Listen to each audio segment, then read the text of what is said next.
bannange nsanyusa okuba sisanyuse naye nga tulindiridde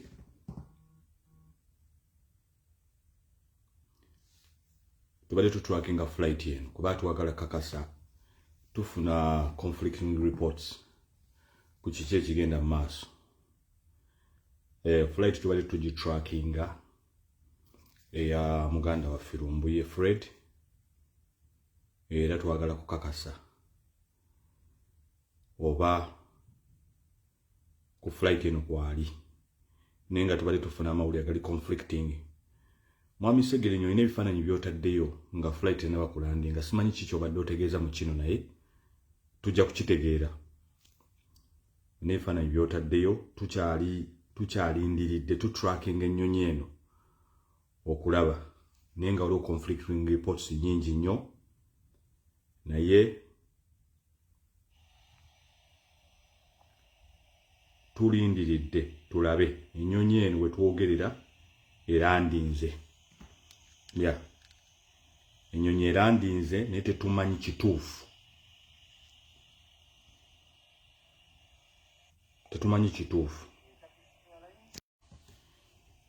Bane abankubira temunkubira kubanga tugenda kuteekawo layini ey'okuteesa bw'oba oyagala okuteesa. Layini ya WhatsApp kweri waggulu okwo. Abantu bangi nnyo tuyongobedde, era ekiseera kino kinjijukiza Bobi Wine bwe yakwatibwa mu Arua. Otulo twatubula ne twekyawa, okitegedde? Otulo twatubula ne twekyawa, buli kimu ne kitutama, era ku ssaawa zino kye tuliko nti kyannaku nnyo, naye nga sitaani alina ettima. Sitaani bw'atyo buli kaseera bw'akola nti abantu ebiseera ebisinga abantu abagenda okutulyamu enkwe beba abantu betubeera nabo. Okitegedde? Beba abantu betutambula nabo, naye tetulina kustruggle bwetu bweri nti olutalo luno olutalo nga bwe twayogedde. Naye nga flight tukyagitrackinga, mbadde ngitrackinga flight for a very very long time, naye tetulina kuggwamu maanyi, tulina kupressinga harder kubanga ekigendererwa ky'abantu kutuma malamu maanyi. Abantu bangi emitima gibamenyese, nange omutima gummenyese, mpulira omutima gummenyese, ne buli muntu mazima ddala nfunamu ekyokuyiga naye ngamba ate nja kuguma. Yes, nja kuguma. Yes, naye nga tugume.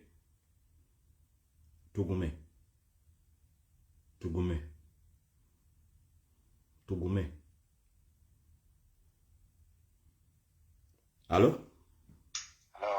Yes, boss.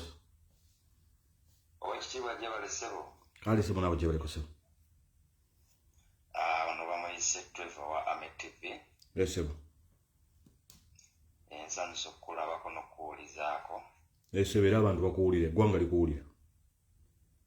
Kakati abantu tebannaba kukimanya nti ebintu bino bye tulimu bintu bya siriyaasi ate birimu okufa. Yes, sebo. Abantu bazze bafa emabega yonna ng'abantu babatunuulira.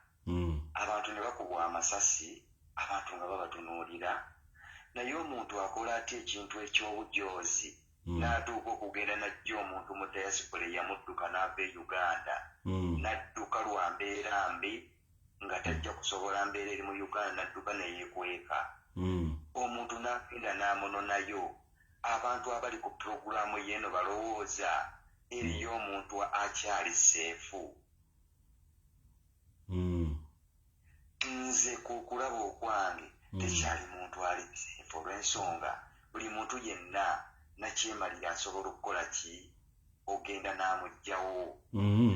Abantu bannaffe ffe nnyini, abantu ffe nnyini ffe tweryamu enkwe. Muganda munno, Munnayuganda munno, ng'oli naye mu diaspora, akimanyi wadduka Museveni, wabula n'akola ki? Naye kenyini n'akwata n'akuwaayo. Naye kenyini nga yadduka Museveni. nga ne ssente aziweereza abantu nga baffe Uganda temuli malwaliro ddagala mu malwaliro naye nga bino ebintu bya ddala ate kino omanye ebintu bya Katonda bizibu kino kiyinza okuba nga kyekigenda okuviirako emmanduso naye abantu basirise kansooke nkuzeeko emabega comrade nabeerako ebbomba awo mu ttawuni y'ebbombe wali abanubbi abasirikale bakubanga abanubbi amasasi abawala abanubbi ng'amukwana n'agaana omwebakako n'amukuba amasasi n'afa abanubbi beekyawa ne basalawo omulundi gumu ne bakwata omulambo gw'omuwala ne baguyingiza mu balakisi ekuyanja y'abanubbi ne beekyawa nadduli ne kidduma kubuya baavaayo ne bafukamirira abanubbi ne babeegayo ne babagamba mukomye mu kikomere tugenda kuddamu kubeerawo naye mazima ddala Museveni asse buli omu tutunula abaana bangi nnyo bavundidde mu makomera abaana bangi nnyo babasudde mu mugga gwa Kiyira nga babasibako amayinja naye abantu bwe tubagamba ebintu bino balowooza nti ebintu bino byakulimba njagala nkubuulire eriyo omugwagwa omusiru eyakoze live sijja mwogera linnya mukolera gundi n'agamba nti Lumbuye simukwate era Lumbuye tayina ayagala kukola sympathy mu bantu neneebuuza omuntu ali ku mawanga alinga naye yadduka ekibabwe ekya Uganda oyogera otya ekintu ekifaanagana bwe kityo mwana tuli mu mbeera embi ennyo abantu bagiraba abantu bali mu bibuusa maaso naye buli omu agenda kukirozaako ekiri mu ggwanga lya Uganda buli omu alina okukirozaako abantu tusituke omulundi gumu ku kino ekiriwo tulabe nga twerwanako nga tujjako ekisajja ekyo oyo omusajja yeetaaga na kusikisa mbwa amazima ga Katonda ali mu ggulu yeetaaga kusikisa mbwa ng'obote bwe baamukola ne tulyoka tumanya nti omusajja oyo kyakoze abantu tumusasudde neyanziza kabulaaza wamma mulini bulungi abali mu puroguramu eno kale mwana wa mama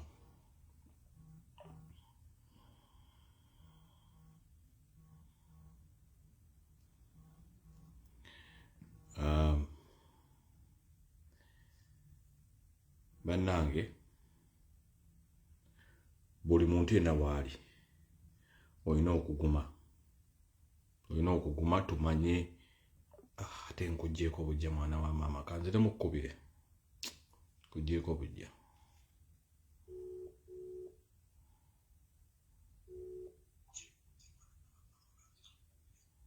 Halo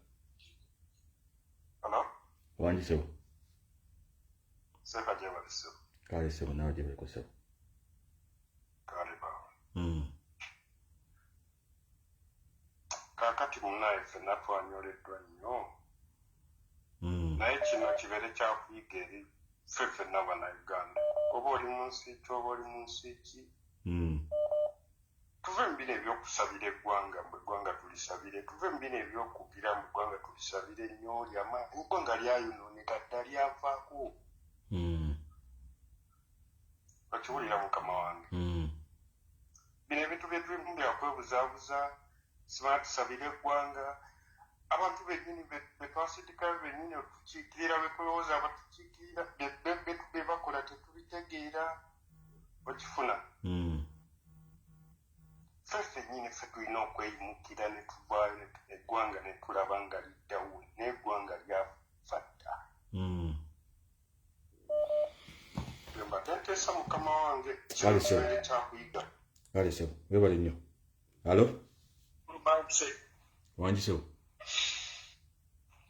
yasewo wanjisebo halo wanjisebo nkuwulye bakuwulye sebo wekitiibwa nze Yasini wane Canada era mbadde nkugoberera nnyo okuva all along the way even before Lumbuye came in public endooza abantu abamu bategedde Lumbuye kati naye waliwo abantu abaleeta Lumbuye aba inspired Lumbuye era ndowooza gwe mindset gwe waliyo number one waliwo n'omuntu omulala gwe sijja kwogera nga tanayonooneka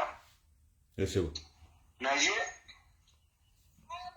gabibi ensonga ya Lumbuye olwaleero ekutte ejjembe waliwo abantu abagitandikira ddala ndooza nja kwogera ku linnya lyo n'erinnya lya kojja omugezi abamanyi bonna bamanyi wadde wabaddewo abantu ba bloggers ababeera ku intaneti naye bwe ŋŋamba nti abaatandika ensonga ereese Lumbuye mu public olwaleero okufuuka ensonga waliwo abantu benjogeddeko babiri waliwo gwe bayita kojja omugezi newabeerawo ne mindset buli omu ayinza okuba nga akitegeera bulungi oluvannyuma Lumbuye najja kyenyigezaako okugamba nti okukwata Lumbuye ne bamuwaayo abamuwaddeyo weebali njagala okubuulira mukulu mindset waliwo abantu mwegendereze nnyo abantu bannayuganda singa tekibadde nti oli kumpewo nandikuwaddeko obujulizi era kino mukimanye nti waliwo abantu abatunze Lumbuye abo bennyini babeera nabo ku lusegere bakola missoni ezo bannayuganda mutunuulire nnyo bwe muba mwagala okutulakinga mutunuulire abantu 5 omukaaga 10 Lumbuye ababadde bamumanyi 45 mujja kuzuula ni yawaddeyo Lumbuye nze waliwo omukwano gwange ali e South Africa eyo yali mwana wa Kalegia koloneli Kalegia gubaatuga owulidde abantu abawaayo Kalegia okumutuga baali mikwano gye nfanfe gwe yayolera ddala ewaka Apollo Kirisisi yamugamba nkuleetera amawulire okuva mu State House naye saagalawo omuntu yenna njagala nkusanga awantu aweekusifu nkuwa amawulire g'obadde oyagala amatuufu gennyini Kalegia n'agamba abantu bonna nti ngenze ku woteri ya Gaddafi Michel Angelo wengenda okusanga Apollo era buli Apollo yakulira wa Kalegia n'agamba mutabani we nnyo David bw'aba mpulira wano ku mpewo n'amugamba jangu omperekereko naye bw'oba onjagala ojja kunsanga ku Apollo njija nindamu awo eddakiika 5 oba 10 nkomawo eddakiika 5 10 we zaawera David n'ayingira munda n'abuuza kojja nga simulaba nga yafudde dda bakoze missoni bagenze nga bali Mozambique we basinziira ne bajja ne batuga buli munyarwanda yenna ne baddayo Mozambique era ebintu ebyo mukulu mindset oyinza okuba nga obimanyi bulungi ne bakojja omugezi abo abantu abawaddeyo Lumbuye bali mu bannayuganda baganda baffe bennyini 10 oba 5 abasooka bennyini babadde abeera nabo tewaliyo muntu mulala naye nze nga mpunzika ngamba nti Lumbuye abantu bamutegedde naye wabaddewo ate balumbuye ate bba abakambwe nnyo abadde waliwo kojja omugezi nengamba nti waliwo mindset nze kankuweko n'ekyokulabirako wano sijja nagenda nnyo wala omuntu gwe bayita Isima Olakise yali tewali muntu amumanyi mindset yapikanga Isima n'afuuka omuntu olidde Isima n'avaamu akalamu ng'ebintu mindset byayogera Isima nga byayozaamu Isima ze luvannyuma ne bamutwala babebekulu ne bamugatta ku movement oyo n'agenda Lumbuye kwe kuyingirirawo wakatikati awo naye ng'ate mindset waali kojja omugezi waali n'abantu abalala abazze bameruka kati bangi nnyo kinayogeddeko emisana era neŋŋamba nti Pulezidenti Museveni ate abagezi abasinga obungi bannayuganda basinga okutegeera n'okuzuukusa bannayuganda bakyaliyo bangi kati ensonga okugamba nti oyo noone state resources ojja oyige Lumbuye oba oyoleseza obunafu obukyasinzeeyo ku nsi yonna oyoleseza obunafu obukyasinzeeyo kubanga bakola Lumbuye ate booleseeyo ate tojja kubalaba kuba kojja omugezi agamba jangu onsange wano nze wendi naye bannayuganda bonna bwe bali ba Mrs Patricia bonna gye bali ganda wange bali tukubira katuwulizeko noono wandise ogamba ki mindset yandise kibeera nse bamutekye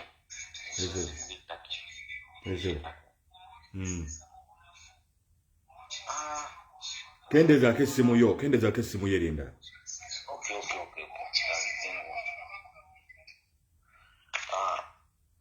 Ekizibu kye fufuto mwatuli mutaki. Era muganda waffe tubadde tumanyi embeera gyalimu. Kale wadde tumucekinga ku byoli wano babadde nga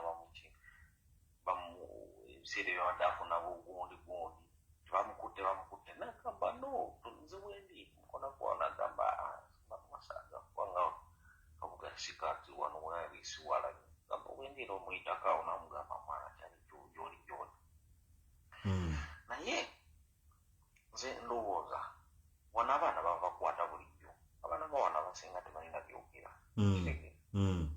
tebalina byogera abaana basinga obungi ne wiki ewedde bakutwala babaladde bakutwala oba tolina okuteera olugamba nebakutanodda newulirawo nokola ebibyo naye ekizibu ekyabaddewo akusajjala wano nabadde kino tufa tutya musobola mubajjako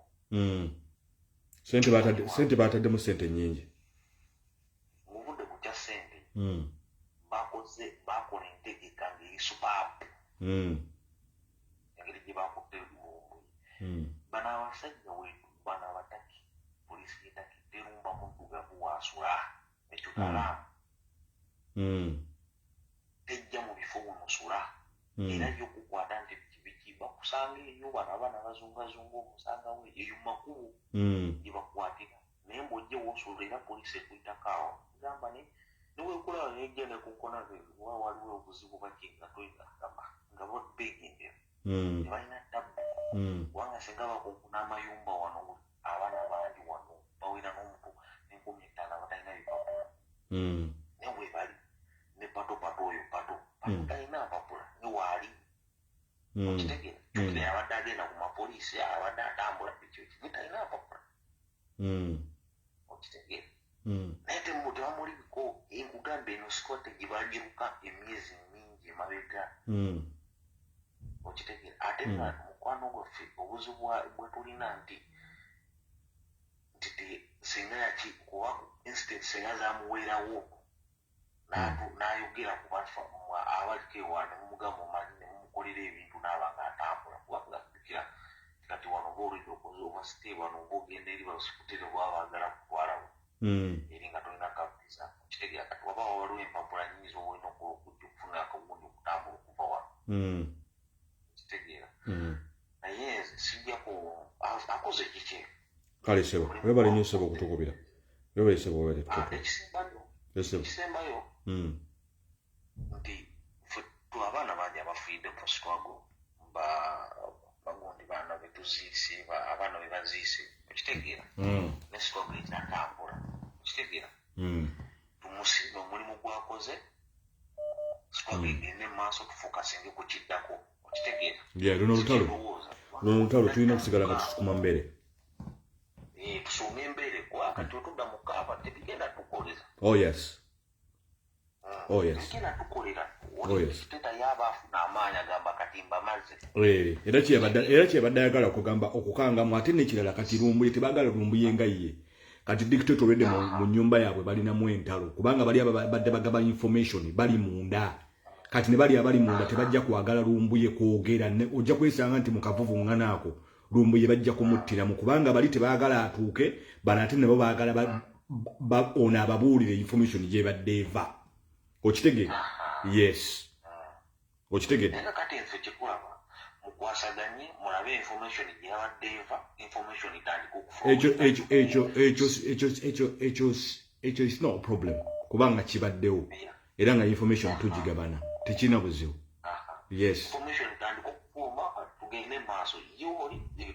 tekirina buzibu ekyo tekirina buzibu naye tulina abantu bonna kukunga abantu buli muntu yena waali kubanga abantu balina okumanya ekintu kiri kimu nti dictator badde atufugira ku bintu bibiri dictator badde atufugira mu kyebayita misinformation n'okubeera nti atwawulamu n'okutuwa media enkyamu kati social media eno gyolaba yatuuka neefuuka neefuna amaanyi kyova olaba nti ne babuloga olunaku olwaliro balina eddoboozi ntululi bantu babatwalanga abantu babeera ku internet bawo ne batakimanya nti abantu batandika okubeera n'amasimu mu ngalo mutajja kulinda TV emwe mawulire nga nsobola okugamuwa ate nga muwa mu detail nenga teekamu ebirowoozo nenga analyzinga nnyo okitegeera ekyo kati kyetulina okukola okuteekamu bakulu baffe abatutwala abanyupi ne batusengeka netubabuulira engeri gyetugenda otambulamu netukikuba netukitwala kubanga wetukute omusajja wateeramu billions okukimala Lumbuye wano kitegeeza kibadde kimukosinga ta katuwuliriza ono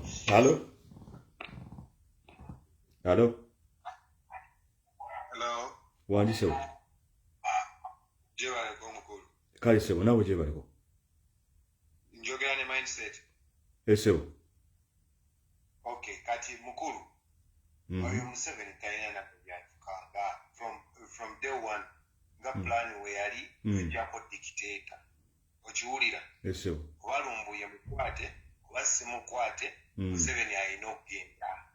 Okitegeera ebyo byonna bye tuliko abaana tebali mu kusoma emmere tetukyakunda ebyo byebizibu kati bye tulina okitegedde Lumbuye abadde asobola okufaanana nakyo ddembe ekirwadde ekirala kyonna tekimutwala okitegeera ekitali Museveni tatukanga era nze Museveni musuubizo oba myaka oba aliwo emyaka nze kennyini mwettika kiri ensonga ebyemu atutidde amasomero atutidde ebyempisa yakweta abanyarwanda abaleese ku makubi basitamira abaana wakati bakyategeera bintu byonna otegeera akutte katabani kawukalwabo kali ku platforms katandisa okuleeta ebintu nti tribalism okiwuliriza ekirala Lumbuye tebalinamufulumya eyo ttaki Lumbuye akyabalemeredde alternatively gali mu nsi eziriraanye ettaki nga bakoze syndicate yaabwe twetumala omu abductinga tumuteeke bano bamuvuge bamutwale eno oba akyalina mwoya okumweza bamaafu ebyo byonna bye bateekako ku TV kusasamaza bannayuganda manyife bannayuganda fenga bannayuganda tuli very galibo tuli galibo ate tupapa nnyoya kati saawa eno ne bamala baleetayo sex tape ogenda laba ffenna nga tuvudde ku sex tape okitegedde naye abannayuganda bali nga bali focused kubanja Lumbuye okitegeera nakunoonya ngeri yokujjaka Hello, njogera ne mwami mindset. Yennya bwe bakuwulya wano. Bambi bwe bali nnyo kuleeta program. Kati nze mbadde nteesa bwenti. Nyinza okuba nina we nsinze. Mwami Lumbuye wadde nga twalabye ekiwandiiko mwami nkunyingi kyeyatadde ku Facebook nti baba confirmingidde nti yakoze eki yachekinze in a certain airline. Naye kye neebuuza, do we really think Turkey yandipa Turkey nga gundi eno nga olaba ensonga eno ntiyagala kuddamu nsonga za Khashoggi. Do we really think nti yandipapye nnyo okukwata Lumbuye n'emuteeka ku nnyonyi? Anti kakati Turkey I think nabo ba underestimating the extent of this thing. Kubanga right now the noise is too much. Okitegeera. They thought it was going to go under the carpet quietly. Era kyovola nti the noise has to go on. The world needs to hear us. And say no kusigala ngetuwulira. Because Turkey record ya ine Turkey nayo eyina ebintu bibiri. Turkey yagala kuyingira mu Europe. Okay? For it to go to Europe, eyina okuteekawo ebintu ebimu fundamentally nga bw'olaba nti Bungereza eyina ebintu byetasobola kukola newankubadde it's already yali member already mu Europe newankubadde eri independent nti Bungereza oba ensi ezimu nga bw'olaba Sweden nti zirina engeri ezimu kati olaba say for example nja kuwa ku keesi ya Julian Assange nti kitwalidde Sweden a very long time. I'm even sure manyi nti Julian Assange yatagendanga mu America yagenze mu America. Kakati ekiriwo nti Turkey nsi ya enamba mafia bangi nti Turkey with the right price Turkey authorities ayo nti we were outbidded babadde basabye emitwalo 10 ku Lumbuye. Imagine $100,000 kati somehow eri abadenga bola ba bidding tulina ekintu kye tulina wano, but the highest bidder will take it. Okay? Being Turkey, the mafias outbidded us. Korede babadde bataddeko price ku muntu ono. Okitegedde? Nga bwe nkugambye nti enough functions yo nga Turkey. Owulya mukwano. Naye getting back to kyobadde ogambe kya Khashoggi, relating to that, kuba mbadde nkuwako katono nnyo, case study katono nnyo. Relating to that, nti babadde teba expecting the level of noise that is being raised and the voices that are actually raising. This takes back Kwarua. We had Bobby Wine as just an MP. But because of the noise that we actually made, Bobby Wine was freed and he became who he is today. Because of the noise, ne resilience, abantu jibate kamunti repeatedly to twali miracle. Normally Ugandans will stick to one thing 1 day, 2 days, never chivako. But now this is actually going to a 4th day.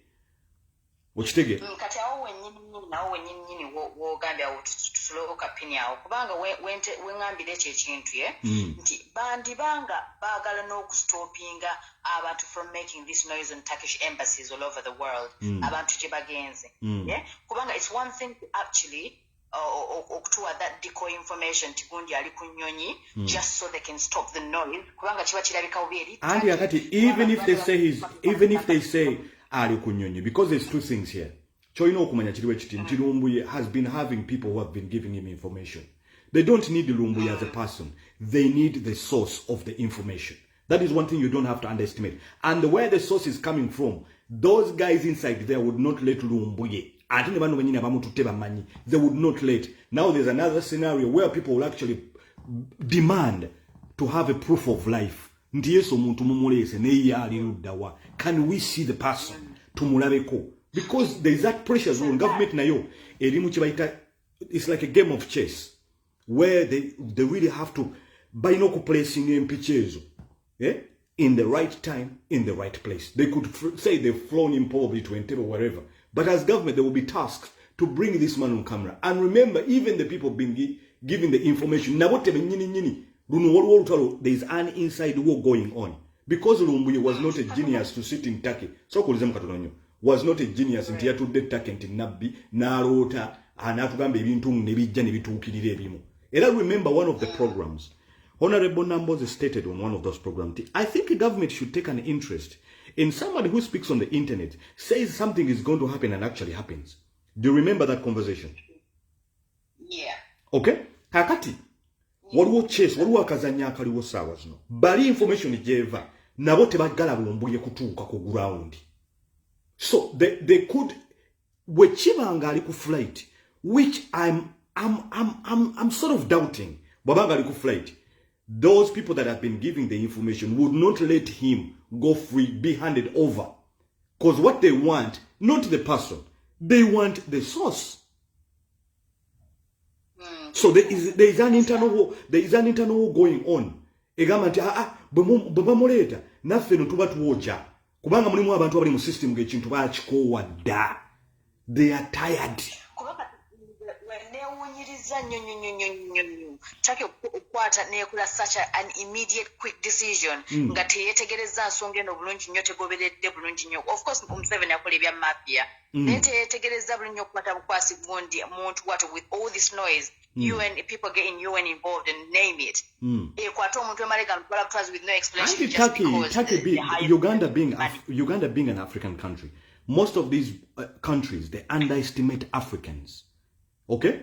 They always think Africans are people who are caught up in other things. We are not actually paying attention to detail. Whereas this time around, they could actually be surprised by the overwhelming pressure, especially America, they're making noise, people in Canada making noise. That is what happened with Bobby Wine. The government underestimated the power of the people power. They were surprised when we talk about London. They were like, London is rising up, Canada is rising up, America is rising up. So government so much because the information yetambula nyo, information yeduka nyo. Because you do not know who is watching, who is listening, especially with the embassies. Because now this highlights a case with the Khashoggi saying, come on, Turkey is actually something funny is happening in this country, which is a signatory to the UN. Something funny. Because we had Khashoggi, now we're having a case of Uganda. Eh? Yeah? Because of everything they want to do in the EU to still get EU. There's still very more appeals. Of course. And what do we need to remove it? Give these good examples in Chibasobote. Okukira omuntu ono ne bamukola ki ne bataddamu mistake gye bakola ne Khashoggi. Ky'omuntu what ne what sold in keeping in custody. So those are examples that the Bawaye need to be able to be added into his treaty. Oh yes. So yes, that's why Lumbuye being Lumbuye has been a voice, and there's been other people who have been putting their voices out there. But as Ugandans, we're having a pressing issue here. This is not just about Lumbuye, about me, even the person on the phone, but every decent Ugandan that actually wants better for their country. Because we have a country which is under siege. This is what exactly is happening to Kenya. I don't know if you're studying the politics of Kenya, what's happening in Kenya. Kenyans have actually stood up. They've realized that the marriage that is going on between Ruto, who claims to be very pro-Kenyan, but he's going into a marriage with a dictator. What's the plan? What's the plan there? Ochitegera. Kale mukwano neyanziza nnyo mukwano bannange nina okubannyonnyolamu ekintu kiri kimu nti abantu abamanyi history ya people power ffenna twali mu mayumba gaffe twali tukola byaffe bitwali tukola the camera you see me in front of me here nze nali ndi ku mirimu gyange ngenda kukola. People that remember this correctly, I was going to work nali ndi ku mirimu gyange ngenda kukola, but somehow I started thinking about what was happening in Uganda. Omanyi obeera Bulaaya topayinga so much attention biki bigenda somehow ngenda okuwulira ebintu ebimu sometimes ofuna calling muli mu mutima gwo n'ofuna calling n'ogamba naye mazima ddala. I found myself crying on camera, not because I'm a weak person. I'm a very strong person. But as a human, we all have our emotions. We are sort of these things that actually ebikukwata ku mutima. Yeah? People you see speaking on camera, you could be where you want to say, oh, this guy is up to this guy. If it was fame, I have seen the fame. I mean, I'm not someone who enjoys fame. I'm very private. I'm in a country where I'm feeling comfortable, but I'm not psychologically comfortable. Lwaki? Kubanga there's something better we could get. Netutandika okukola noise netwogera. We dedicated number of hours. Netubijja mu kwogera netukunga abantu just by using this phone. This is why Bobby Wine became Bobby Wine. It's because of people like you and me. Yeah? Because of people like you and me. Nechine cha Lumbuye bwe kiri. Lumbuye is just the tip of the iceberg. But what surprises me, and what really annoys me about this system of governance, is actually criminals in suits who killed Ugandans on in the middle of an election. In the middle of an election. They have never been apprehended. Tebabakwatanga. And right now we're having somebody who has been talking. Somebody they're saying is blackmailing, and somebody who is killing. And yeah, single kubero omubi. This is somebody they've been kidnapping people. So many young people lost their lives. They're lost. Forget about when we were releasing recently, who were caught in Kalanga after spending so much time. So I could be in my bed right now sleeping, but I can't sleep. I cannot eat. I cannot eat. Because I can simply imagine what sort of era we're living in. And this actually makes me not even become paranoid. Because somebody must have. Some people must have come closer to Lumbuye. Yes. Sitani watu bwali. Sitani alinetima. Sitani watu bwali. Sitani alinetima. Alinetima. Omuntu akuli kusegere wanu. Judas Iscariot. Mumujukira Judas. Ekintu kya Lumbuye kyalimu sente nyingi nnyo. They had to make sure.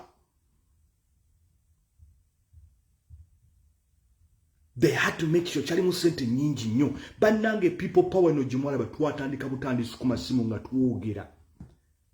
Somehow maybe I must have touched you, Or maybe someone else must have recruited you. Momotimagu, no getting recruited, Momotimagu. We won the election, we did what we had to do. What the difference between us and Fred Lumbuye is the consistency of giving the information. Atemo ino kumanye chintu chiri chimo. Nti propaganda is part and parcel of overthrowing the dictator.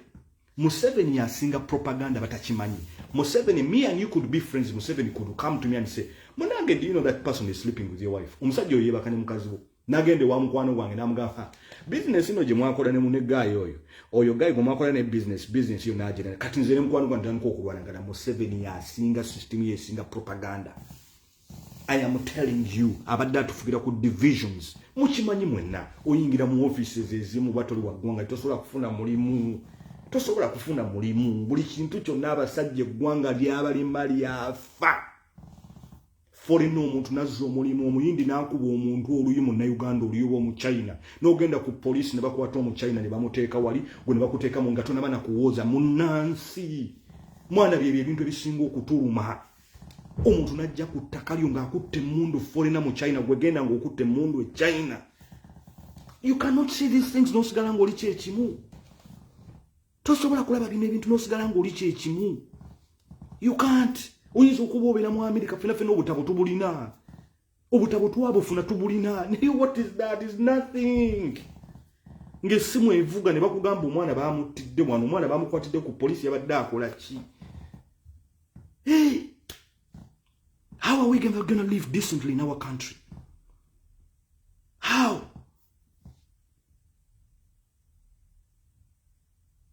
Eh? Abantu nga Fred babaddeyo. Abantu nga Fred babaddeyo. Babaddeyo nga boogera. Nabo balina family zaabwe yafiirwa omwana we. Remember that the man lost his child. He lost his child. Ne because yasigala nga ali ku mazima. He could have gone back and said, you know what? Now he said, you know what? Ngenda kusigala nga ali ku kyabadde atusinga kibayita consistency of giving information. Whether the information was true or not true, but it is part of the game. Kubanga n'abatufuga batulimba. They come and lie to us. Bajja ne batulimba. Bajja ne batulimba.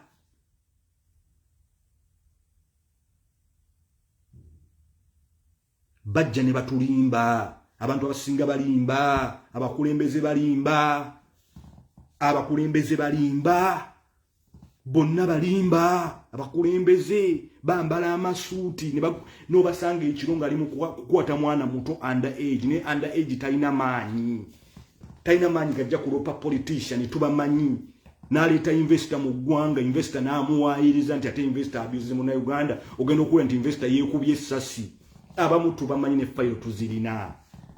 Naye bana atupressinga tujja kuzijjayo ezo fayiro. Bannange buli muntu yenna ekintu ky'eggwanga. Gwe omuntu oyinza okuba oli ku ggwanga lwaki toli wammwe? Gwagamba nti government nnungi nnyo ng'oli ku ggwanga lwaki toli wammwe? Weebuuze why am I not home? Lwaki toli wammwe? Lwaki toli wammwe? Lwaki toli wammwe?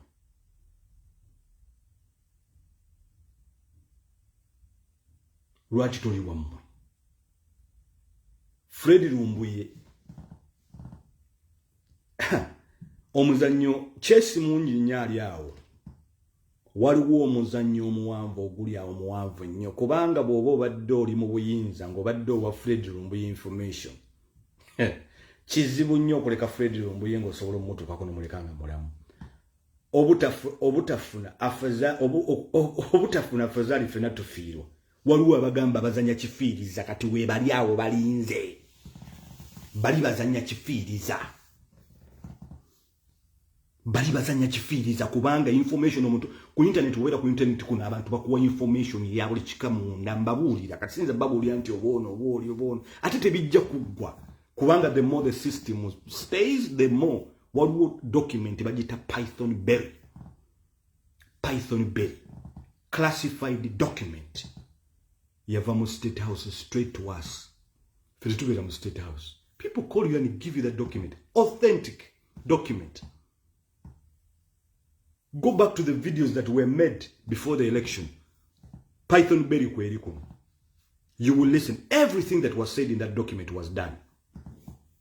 Everything that was said. Kubanga government even chibaita classified document kwegenda okutambuliza ebintu ebimu. Program kwene tambuliza ebintu ebimu. But they had to leak it to bloggers. And more bloggers are going to come. Aba blogger balabajja kujja kino nkiringa bolaba water heights. Okitegere kino ekiddo kimera ku mazzi. Nti leero ojjawo ekiddo kimu ne wamera ebiddo mukaaga.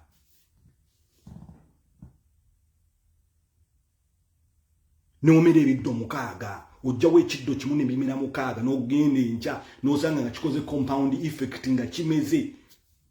Because taking one person away is not going to stop anything. Unless people's ANC abantu bajukulembera badressing the issues entuufu. People are calling you business people. Abantu bakubira bali mu business. Bagamba mwana go wategeddo tegwa tabeera wano. Business za tulema tuwadduka da. Mwana go atali wano. Wategeddo tan when NSSF send ze twateka teziriyo. Ngate ziriyo. The money is not there. The money is not there. To tracking the nyonyi. My belief is Lumbuye is not on that flight. Ate bwabanga ali ku flight eyo information yeva tebajja kumulekanga mulamu.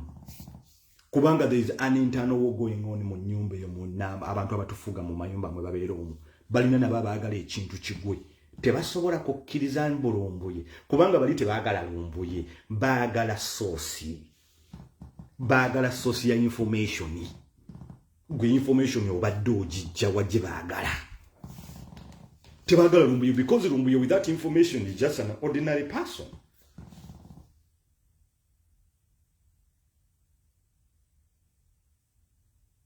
Lumbuye ku flight eyo I guarantee you. Era wabanga kwali abantu bajja ku demanding a proof of life.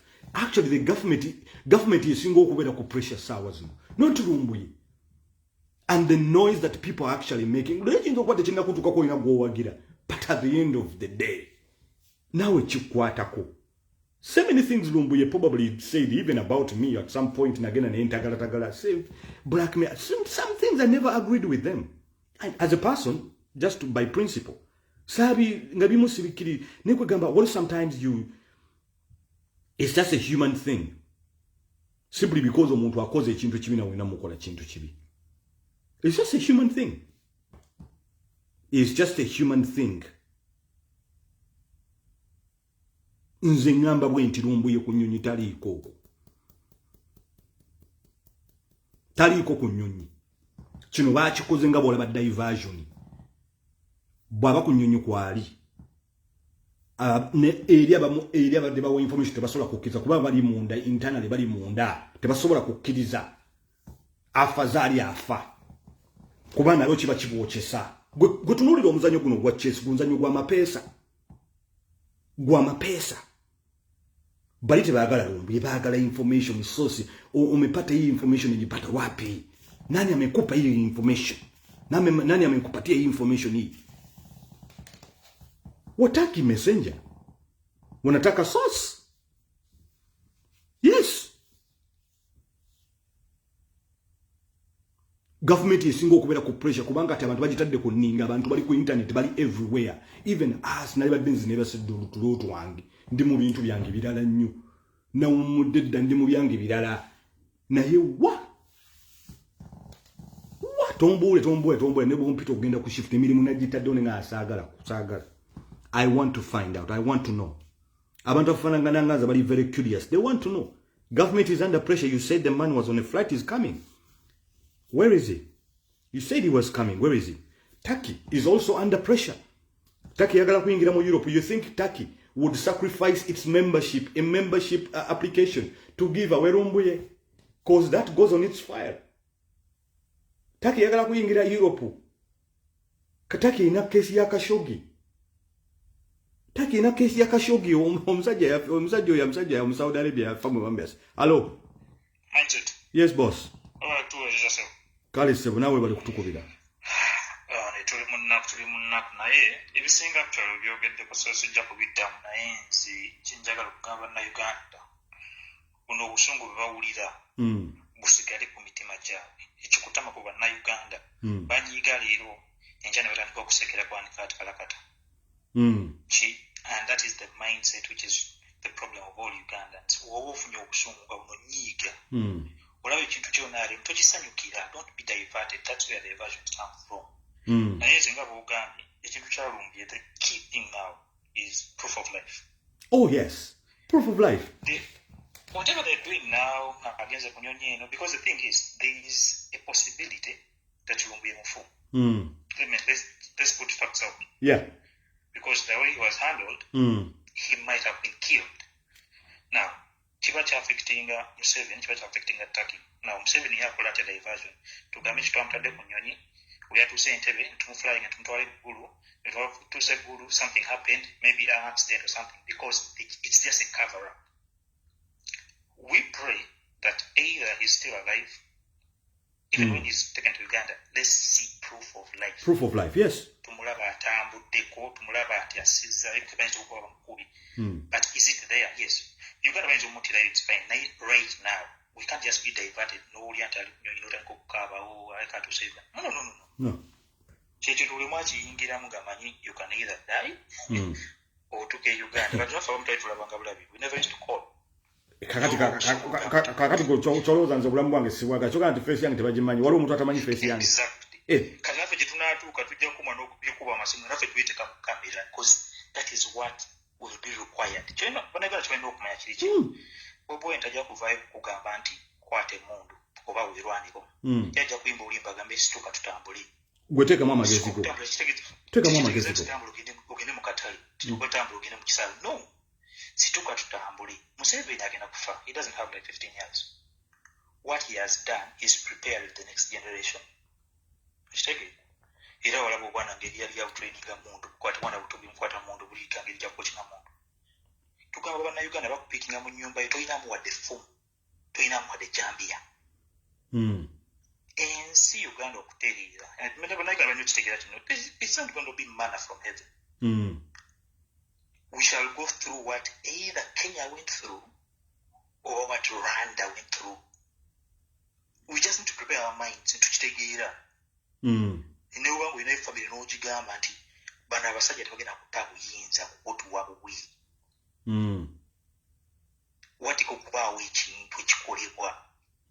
Kakati bwe bazze bakulumbi eyowo toyinamu wadde effumu. Ogenda kwerwanako otya. Ojjukira ebibozibozi bagamba nti bakuba tuli mu nnyumba z'abantu simanyi banywa omusaala simanyi propaganda bya Museveni byekisiwe.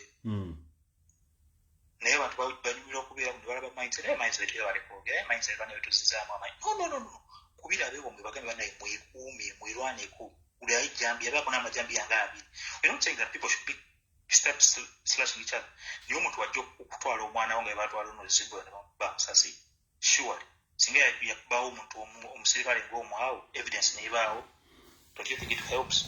Okulabisa omuyaye. Talking about that, Ugandans were actually massacred on the streets on the 18th of November. Exactly. More than 100 Ugandans. Exactly. And the dictator has the audacity to lecture us about decency? That's what I'm saying, that we are so much money. Abaganda naddala bo bakuza muzina empisa toyisa bubi yogera bulungi. It reaches a time when that won't help you. Manya wambekwe kama madini naye n'abayisirayiri balumbanga abapalisayini ne babakubira eyo. Joshua n'alumba ekibuga ne betta. Gwali mu UK obimanyi nti wabanga used those crusades. Especially when it comes to land and property. Maybe that will be the spark. Thank you very much. And he can only listen to Ubanga Ukangudde ku ddoboozi. Kyova oluusi ne Bobby animbamu n'asiika nnyo. Museveni ajja kuwulira ng'omuntu akangudde ku ddoboozi n'alaba nti temperatures are rising now. What can we do? Can they come on the table? Thank you very much. He won't be moved by this social media and stuff. It needs to be on the ground. Mwichaye mutyanga bannayuganda. Yafika bakubbe mu kiboobo, tubanga okubasindikira ssente bazuukuke. Because at this moment, we are bachimbye Lumbuye. Lumbuye is going to affect the struggle for the next 5 years. MPs are quiet. Bobby is also strategizing with the donors. Lumbuye yabadde awaniridde ekintu. And people don't know that mu lutalo everything is needed. Oh, yes. What's a propaganda? And I was a bit disturbed with Noob saying, okay, we might not agree with something. Says, okay, you may not agree. Just put there the positive things. Because Murutalo, propaganda I think you know that. We read the politics of man. Propaganda is a very big weapon to persuade the masses on your side. Thank you. Yes, sir.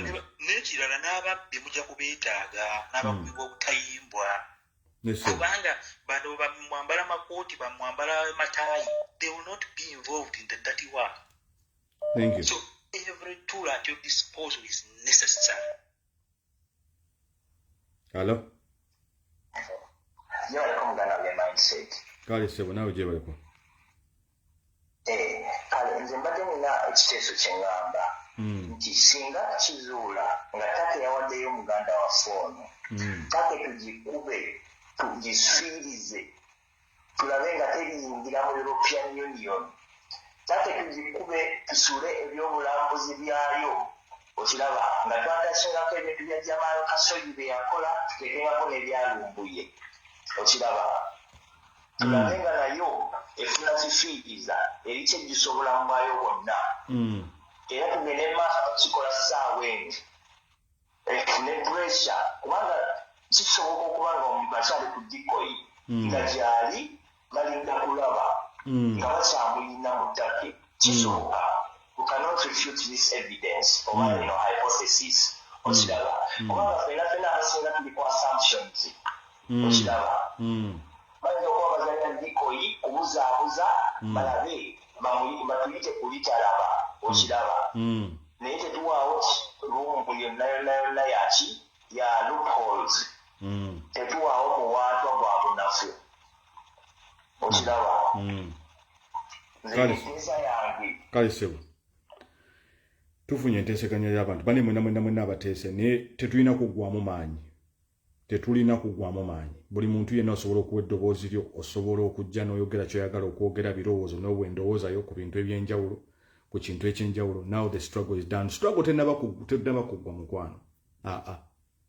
Bw'ogamba nti struggle eri done obanga ogamba nti Lumbuye kyabadde alwanira ebbanga lyonna nti yayozezza ggwe n'akuwa oyanike n'oteeka mu ttaka simply because yaze n'ayanika. Buli muntu yonna kola paati yo. You do your part. You do your part, especially ng'oli ku ggwanga kikwatako katuwulire ono. Hello? Yeah, hello. Hello? Yeah? Yeah, Kati nze ndikubira from Australia. Kubya Lumbuye. So, Chibinyo, what's going on? Naye Kati, waliwo organization gye bayita Amest text in the inbox number gy'otaddeyo. Yes, sir. Kati organization eyamba buli omu ali in need of support nga Lumbuye gye yeetaaga at the moment. Mostly winter ebiri political ng'ebyo. Egyo nakubidde this organization kubanga tebali far away from where I live. Nabakubidde ne banyonyola about Lumbuye, then ne bansaba okubasindikira an email about kyentegeeza ebya Lumbuye. And then ne mpandika email ne ngibasindikira, then ne mbasaba bakole more research. Naye kati nga nkuweerezeza email eyo kiba kirungi more people to keep writing. Abali concerned about Lumbuye bakozesa that email baweereze emails kweyo email address so bategeere how important. So kati kankubuuzeemu gwa Australia ina Turkish embassy. Yeah, kati na Australia ina Turkish embassy 2 days ago nakubidde Turkish embassy nayo nenjogera ne tax embassy ambassador in fact assistant nembubuza mukazi nembubuza kubya Lumbuye ne bagamba actually babimanyi naye they are following up ne bangamba nabo mpereze email address so koleke wakubidde Turkish embassy ne bakwamba batya Turkish embassy eri dawa Sydney. So waliwo tax chambers in Canberra, in Australia. Okay. And then a few days ago, I called them. Yeah, I called them. Nemba nyumiza about what's happening about Lumbuye. Nebagamba bamanyi about what's going on. Then nebagamba mpeleze an email too. Nempeleza an email. And say ninga my email. I actually put everything to say this person is in danger. Ninkwesa they were extradited, like the other blogger said. Nembagamba bamafias baliyo mutaki balikoze some of the Turkish officials bali bribed obashi ne ambassador wa Uganda Ali Mutaki is also part of the deal to get Lumbuye extradited back to Uganda and persecuted. So in fact nembaweza consultant Turkish consult elimu Sydney na nembaweza the same email nempeleza ne text embassy ngene then nempeleza ne US kati ngamba mwengaba na Uganda, have you collectively come together and actually raised this issue as a collective group? So semanyi nyowa na Uganda banji nenga semanyi they're probably doing their best too. Nenga sawas no kubanga era to in a lockdown, so there is really nothing much we can do apart from sending emails and making calls to the people that can support. Nenga eyo nanka jemperezezeyo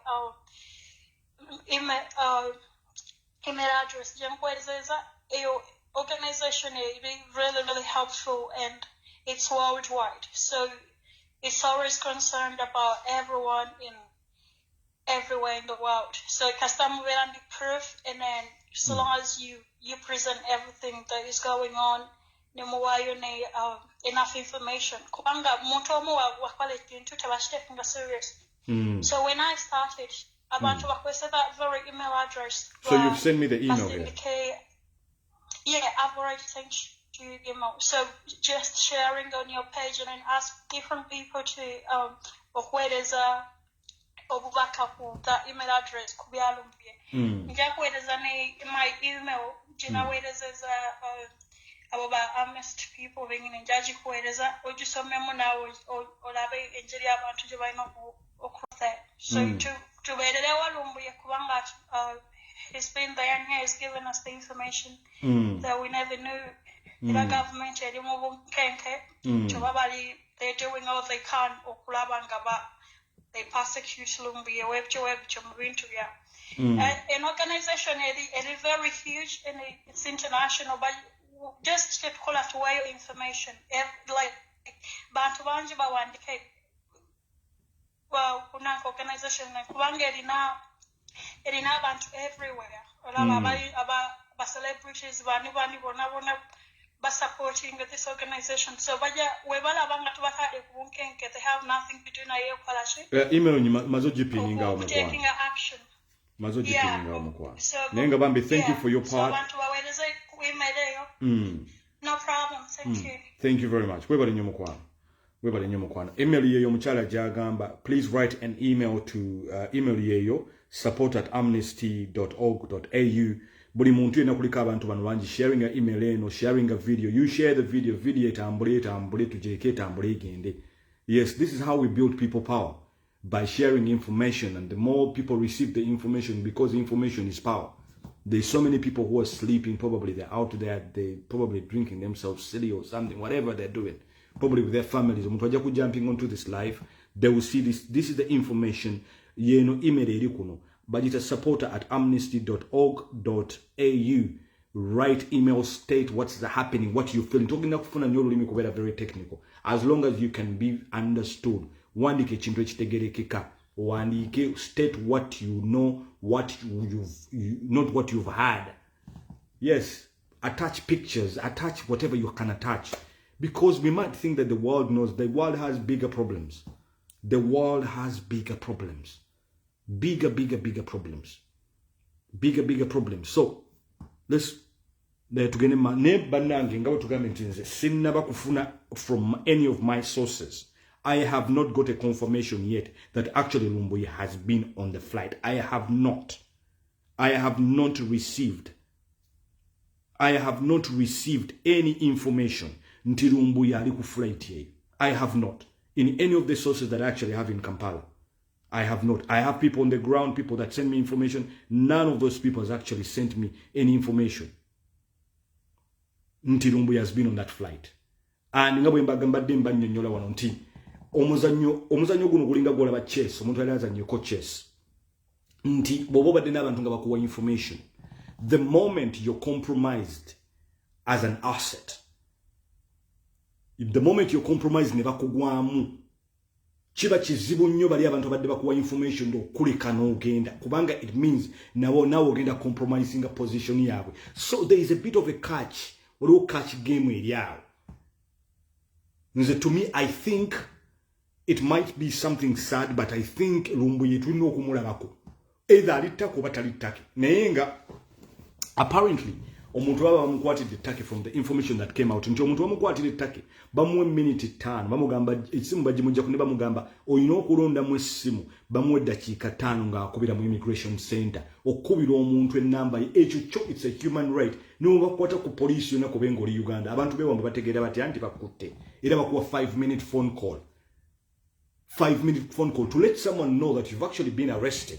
You've been apprehended into why ndi wano bankutte. Na yecho Lumbuye tebakimwa. Lumbuye tebakimwa. We know that Lumbuye was betrayed by some people. She was actually set up. Bam setting her up. People who are very, very close to him. And the mafia has used a lot of money. Chovola banti lawyer yasabe emitwalo 10. Can you imagine 100,000? People couldn't come up with 100,000 US dollars. It means that the mafias bali abayingira mu ttake, they actually outbidded us. Lumbuye yalinga bonola banti yaliko price tag. The highest bid of the day would take him, given Take's record, would have taken him. Ochitegera. Bana, sorry, but is it supporter or support? Sorry, that's how I've received the email. Wait away, Wajiwandi. It is supporter, my friend. Supporter at amnesty.org.uk. You know? Tell you ku flight. Kubanga tuweza kugamba baba amulete kudonga bamuletede mu mugugu. Maybe he was brought mu mugugu. Ne yatinga as an airline tebaswa kuchikkiriza. Kulete muntu mu mugugu. You know? As tebaswa kulete muntu mu mugugu. These people I haven't seen for a very long time. Luti Levi nkulabi kwa muganda wangu. How are you doing? How's Ireland? I haven't seen you for a long time. Obusungu abantu bwe mulina ku mutima jammwe ekyo muwulira ssaawa zino. Kintu, that is what people is needed. That is what is needed. Abantu abasinga tuli kuno tulina citizenship mu nsinga ne tuli concerned nnyo about Uganda. Kubanga eri ensi yaffe ku mitima gyaffe. Buli bujajja bwaffe. Mu bazungu gye tuli. Yes, abazungu batuwa obubudamu ne batuteeka tuli comfortable nnyo mu nyumba wano wentudde amasanyalaze gaaka akasente kange kalina akatonotono kensobola okulya omwana wange asoma naye eringa bwolaba 5 star ng'osula mu 5 star naye nga si wammwe abamu twasalamu leero ne tuteekayo face zaffe goyinza okujja n'okugamba nti gwotoyagala likes gwagamba nti mindset ayagala likes bannange waliwo kyaliwo omuntu ali ku zzonga z'eggwanga anoonya likes simanyi ne viewership. Nzembe abantu basinga bamanyi mbeera mu biboozi byange birala eyo n'abantu bange birala si bintu byembeera ne waliwo nga something pressing waliwo ekintu ekikuuma muli mazima ddala n'ogamba ne mazima ddala oba okyali awuli ku kyeyo okuba ekyo ne bakube ne bagamba simanyi mwana bamukubye ejjinja simanyi atuuse mu ddwaliro simanyi ate bikoze bityo omusawo ayagala abantu babamye emizambo gya covid miliyoni 60 million. Can you imagine? Muntu afudde covid ne bagamba okuguza omulambo gw'omuntu abantu balekayo emirimu ne bagirekera eddwaliro abana bamaze emyaka 2 tebasoma. Government has no idea on how to open up the education system. People have lost their businesses, but the government can minister about that wa update singolooza kugamba everything is revolve around Lumbuye minister Oriema badatu wa update na yiba bagambe nti bajje babulira abantu kiki ekiddako ku update ku covid gula wo business kino banango bulyake abasajja babbye gwanga bali mu batambula butambuzi never been apprehended bali mu baro epinga bana ba abandi ma office. Some of these rapists are known working in government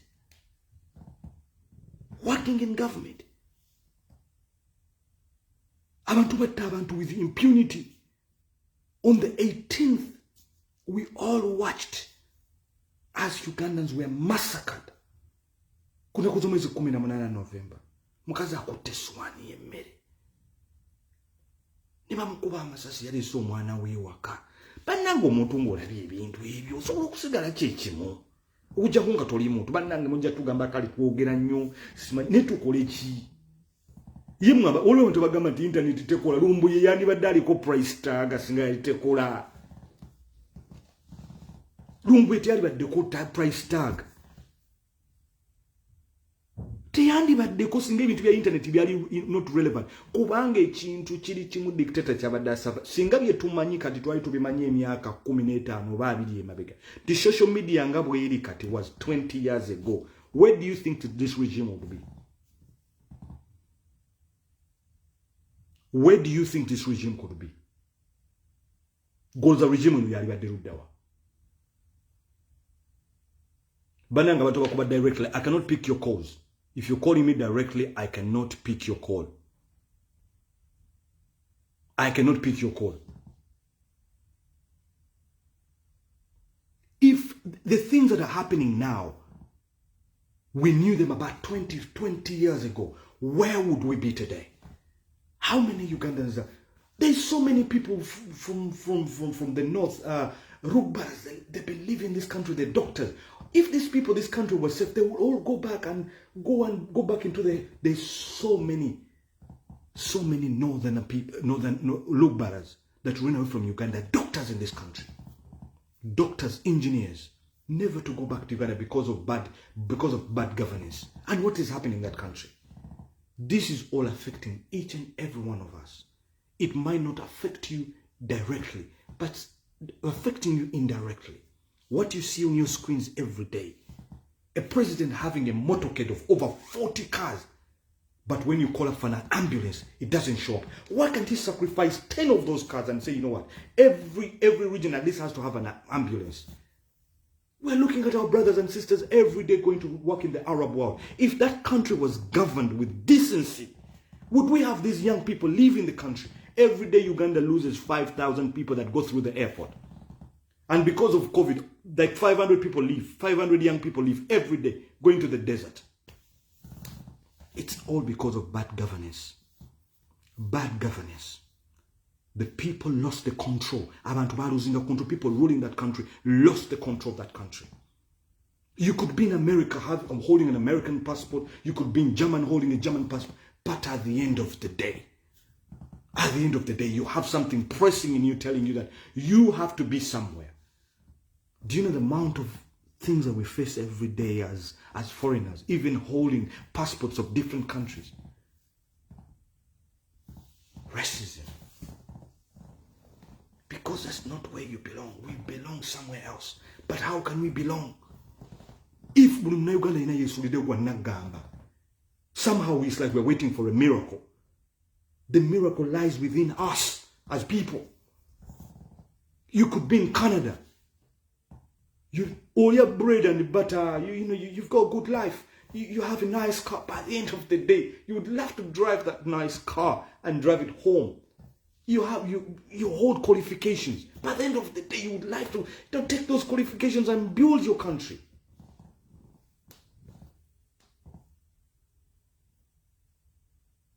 At the end of the day, that's what you would like.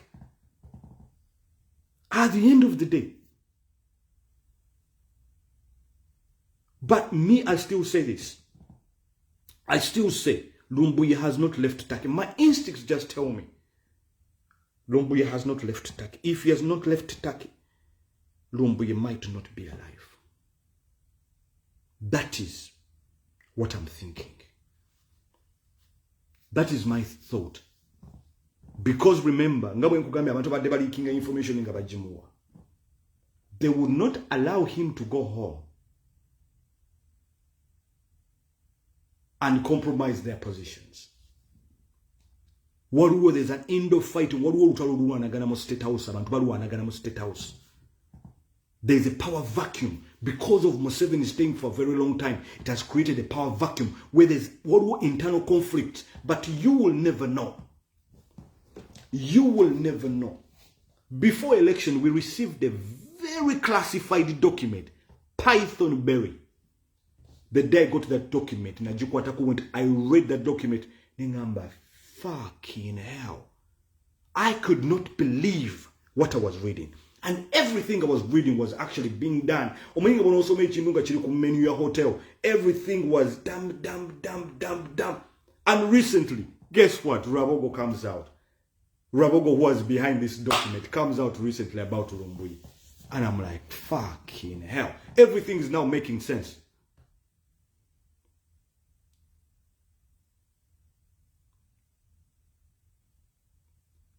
That is why nabo benyini nyina bamukutte bali abatagala bali bamanyi wajjira nabo ba confusing ze bannabo ne bagamba Turkish Airways ne baga Ethiopian oba Emirates egina muleta emisana. Watch the space olabe nabo benyini bali nabo beyeta buli omwatya munni bayinza okuba batadde amawulire malala bagamba confuse them, give them that information. By now we would know.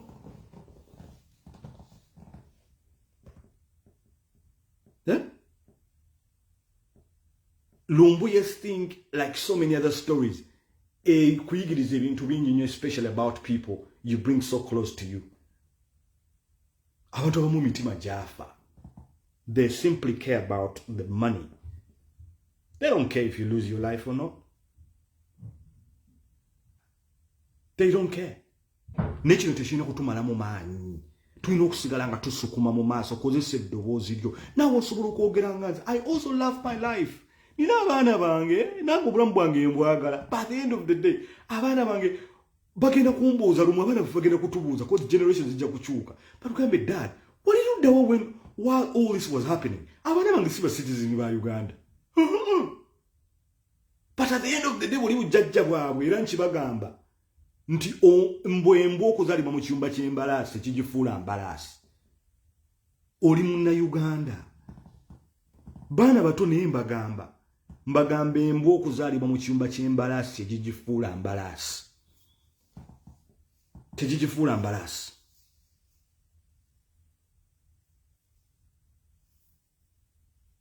Embwa okuzaalibwa mu kiyumba ky'embalaasi. Fenna abantu abali mu diaspora tubera mu biyumba bya mbalaasi naye nga tuli embwa. Tewafuuka mbalaasi simply because obeera Canada.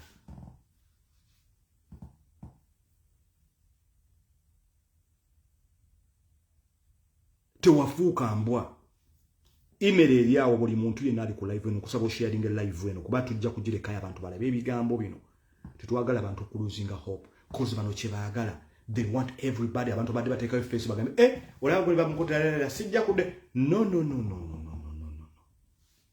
There is millions of Lumbuyes. Tulinga bolaba water hysis.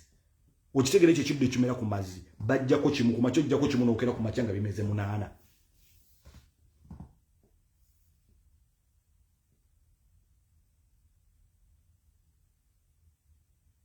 Nga biweze munaana. That is email. Buli muntu yenna wonsi wooli ng'olina Turkish Embassy genda wogituukirire. Tax that embassy. Task it. Obagambe nti mukimanyi mu nsi yammwe mwakoze ekintu bwe kino bwe kiti. Mubaweko mtu mumanyi nti ne Khashoggi. Because people don't know that actually Africans are concerned about these issues. They don't know. They don't know.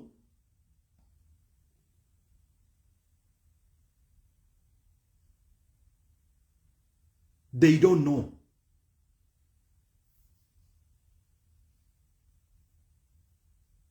Abantu, they don't know. Tebamanyi nti aba Africans tumanyi nti ne story ya Khashoggi twagiraba. Omusajja yayingira mu embassy ya Saudi Arabia mu Turkey. Teyaddamu kufuluma. Ne olw'okuba nti yali high profile. Olw'okuba yali high profile. That is how the world got to know. N'abantu abali implicated nti bantu banene nnyo, they are powerful. But somehow that case resurfaced. And we should also have our Khashoggi. Kubanga ne Khashoggi naye yali munnamawulire ng'akuba government ya Saudi Arabia. Njagala ogatte puzzle. Yali munnamawulire ng'akuba government yawa, ne Lumbuye munnamawulire. Kubanga era badde atuwa mawulire.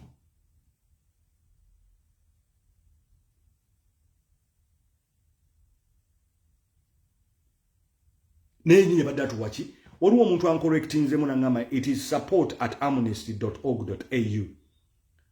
Nti kiri ekigambo tekiri supporter. Naye bampadde supporter. Somebody who sent me this email angambye nti it is supporter. So I don't know whether it is true or not. Kubanga abantu abasinga simanyi faces amwe, intentions zabwe tetuzimanyi. Tetuzimanyi. Buli muntu yena wonna wooli. Eno internet gyolaba eri very powerful weetambula. N'abantu bennyini abaakutta omuntu bali ku live kuno balaba. Because they want us to shut up. They are tired of the noise. But that noise is actually the noise of the truth. The noise jitukola. We are not making noise. We are actually simply they are tired. Kubanga miaka na tubadde mu 2018, 19, 20, 21, 4 years. People have been talking for 4 years. It has never happened in the history of Uganda. Normally we have elections and people go to their beds and go back and sleep. Techiri support umunchala agambi. Techiri support is not support, is supporter. It is not support. People are here trying to confuse. Kuwaga mulimu abantu abamubagala kudirectinga emails za muzigende walala. Yes, they want to misdirect your emails. Zigende walala. Chidi supporter.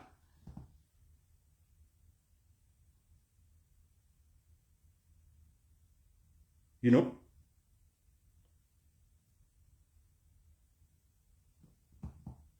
I have not got any confirmation yet. Abantu bonasuna sources zenina. I have tried to tell them. They're telling me no proof of Lumbuye. No proof of Lumbuye. All my sources. I should call them drones. Drones. We need to be steadfast. Lumbuye has been saying information ajikuwa. It's up to you to use it how you want to use it. Ye information ajikuwa de. Ya ajikuwa ajikuwa de. Hello? Who is this? Who is this?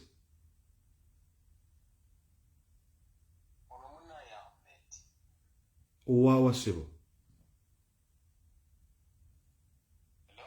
Yes, boss. This is mindset. Wibula nozo kubide namba nchamu boss. Mindset. Era ndi live. Obadde ogamba ki?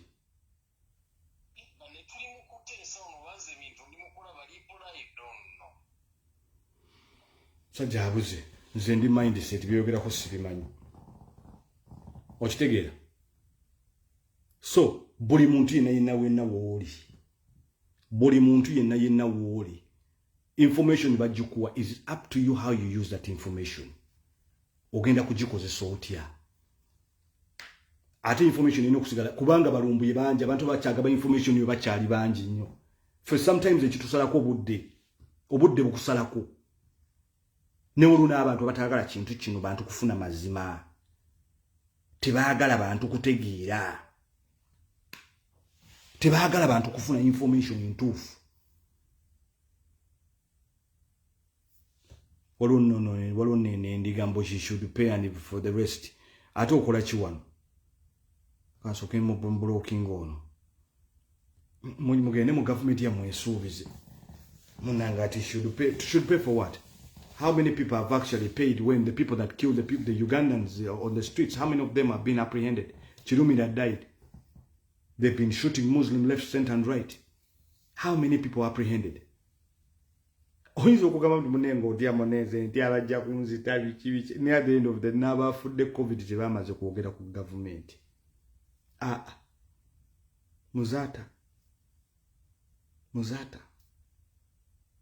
May Allah have mercy on him. Katonda abeere wa kisajja ali ku mwoyo gwe amusonyiwe ne byamusobako. Abantu bayogeranga ku nsonga Kirumira used to work for the police. Muhammad Kirumira Afande Kaweesa abo bonna abantu babaddeyo.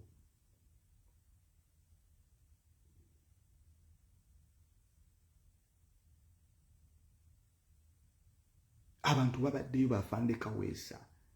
Nze I have my bed nalibadde nagenze ddo okwebaka nengenda kwebaka biki. What am I sitting okwebaka? Buli muntu yenna ali wano alina obuliri bwe. N'ekino kitulaga bulazi. Babuloogo tebalina mugaso nti bawugana buwuganyi. Ate kati wakimukwata omuntu ayogera.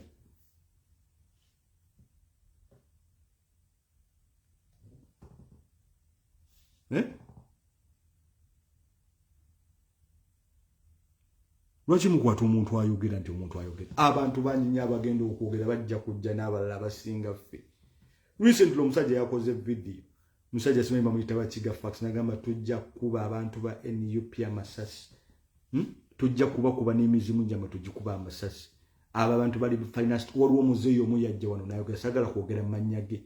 Nga tuli mu election n'abagamba ffe batuyita the National Resistance Movement.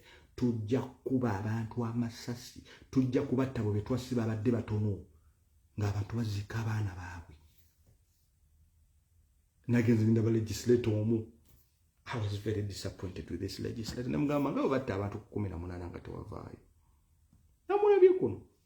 Nengamba ono omusajja yayita omu ku bo mukwano gwe yagamba abantu. Nagamba tujja kutta abantu be twasiba abadde batono.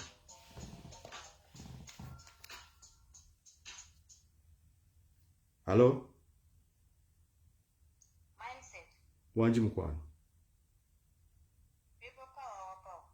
Yes mukwano, uli otya mukwano? Ndi bampitalinda. Enyawo.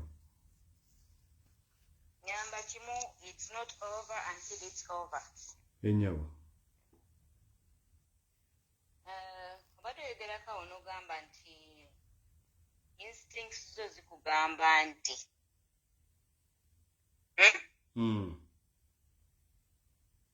Lumbuye wena ekintu kyoyogedde awo ate saagala nsale ekigambo otayogedde but you said something like that. Kakati njagala to reasoning with our Uganda thinking capacities affair.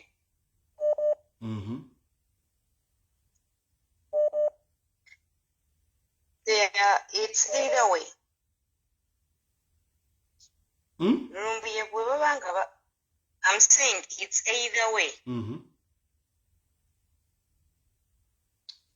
Lumbuye obadde bannansinga bagambye Lumbuye ayinza kushare airways.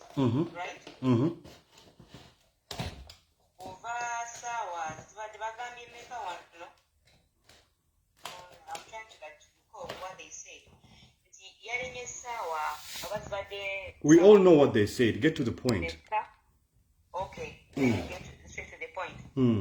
All I know is that from Turkey to Uganda, it is a 7 hours flight. 5. Anti katumunandi babanga balina oba Rwanda. Ali bagenzeeko e Rwanda. At times bayinza okubanga tewaliwo straight flight. Bakyamyeko e Rwanda. Let's count those hours. Oba tubaweekemu oba 2. So it is 7 hours flight altogether. Esaawa zennyini ze statinze nti from Istanbul to Entebbe ziri essaawa 7. Bw'ogenda okubala essaawa ze ba statinze zokka na zokka ziri essaawa 10 altogether. Either 10 or 11. Simanyiyo nnyonyi eyo mpozi ngisose neekolako traffic jam awo mu Bwengula. I don't know if it has ever happened. Maybe it will happen for the sake of our comrade. That is one. Ekyokubiri, tukozese obwongo nga Uganda bwe tugimanyi singa Lumbuye yatuuse ku ssaawa 9 n'ekitundu ogw'ekiro. Okay, there is a possibility nti bali badde basirika ne bamuyisaawo paka gye baagala to keep everything the situation calm. Perhaps maybe it can happen.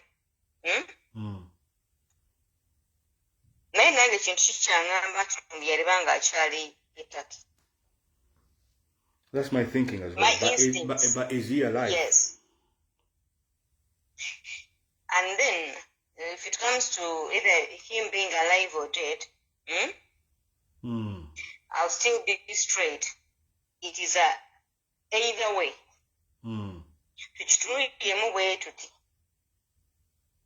Does the government of Uganda want Lumbuye alive or dead?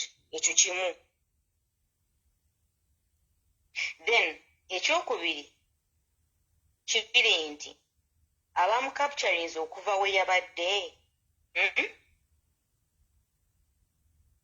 bo babaddeyo bamwagala nti either bamutuusa mikono gy'abali nga mufu oba nga mulamu. Kati biri ebintu bibiri.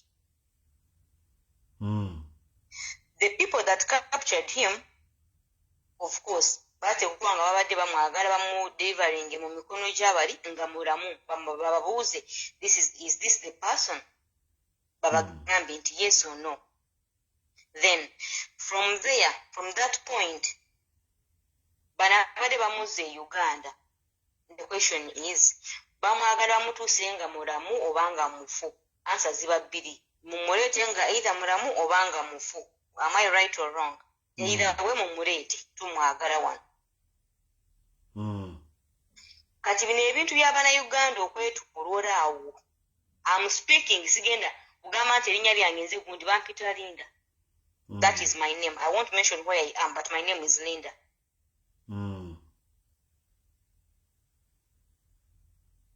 Abantu okwetoloola okuva olunaku lwe bakwata Lumbuye, that was Tuesday night. Paka, if at all Lumbuye bwe bagamba nti leero badalina okutuuka e Uganda, all along mu kaseera ako abantu b'e Uganda, abantu b'e Turkey, abali e Turkey, Abannayuganda abali mu Turkey mu kaseera ako, effort ki ebaddewo ennene gye bakozeewo?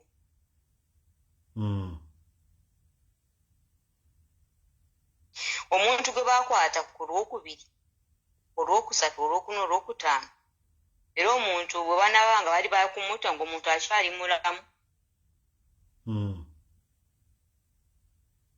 So, mindset, as your instinct still told you, or tells you, nange zange. Hello? Yes, boss.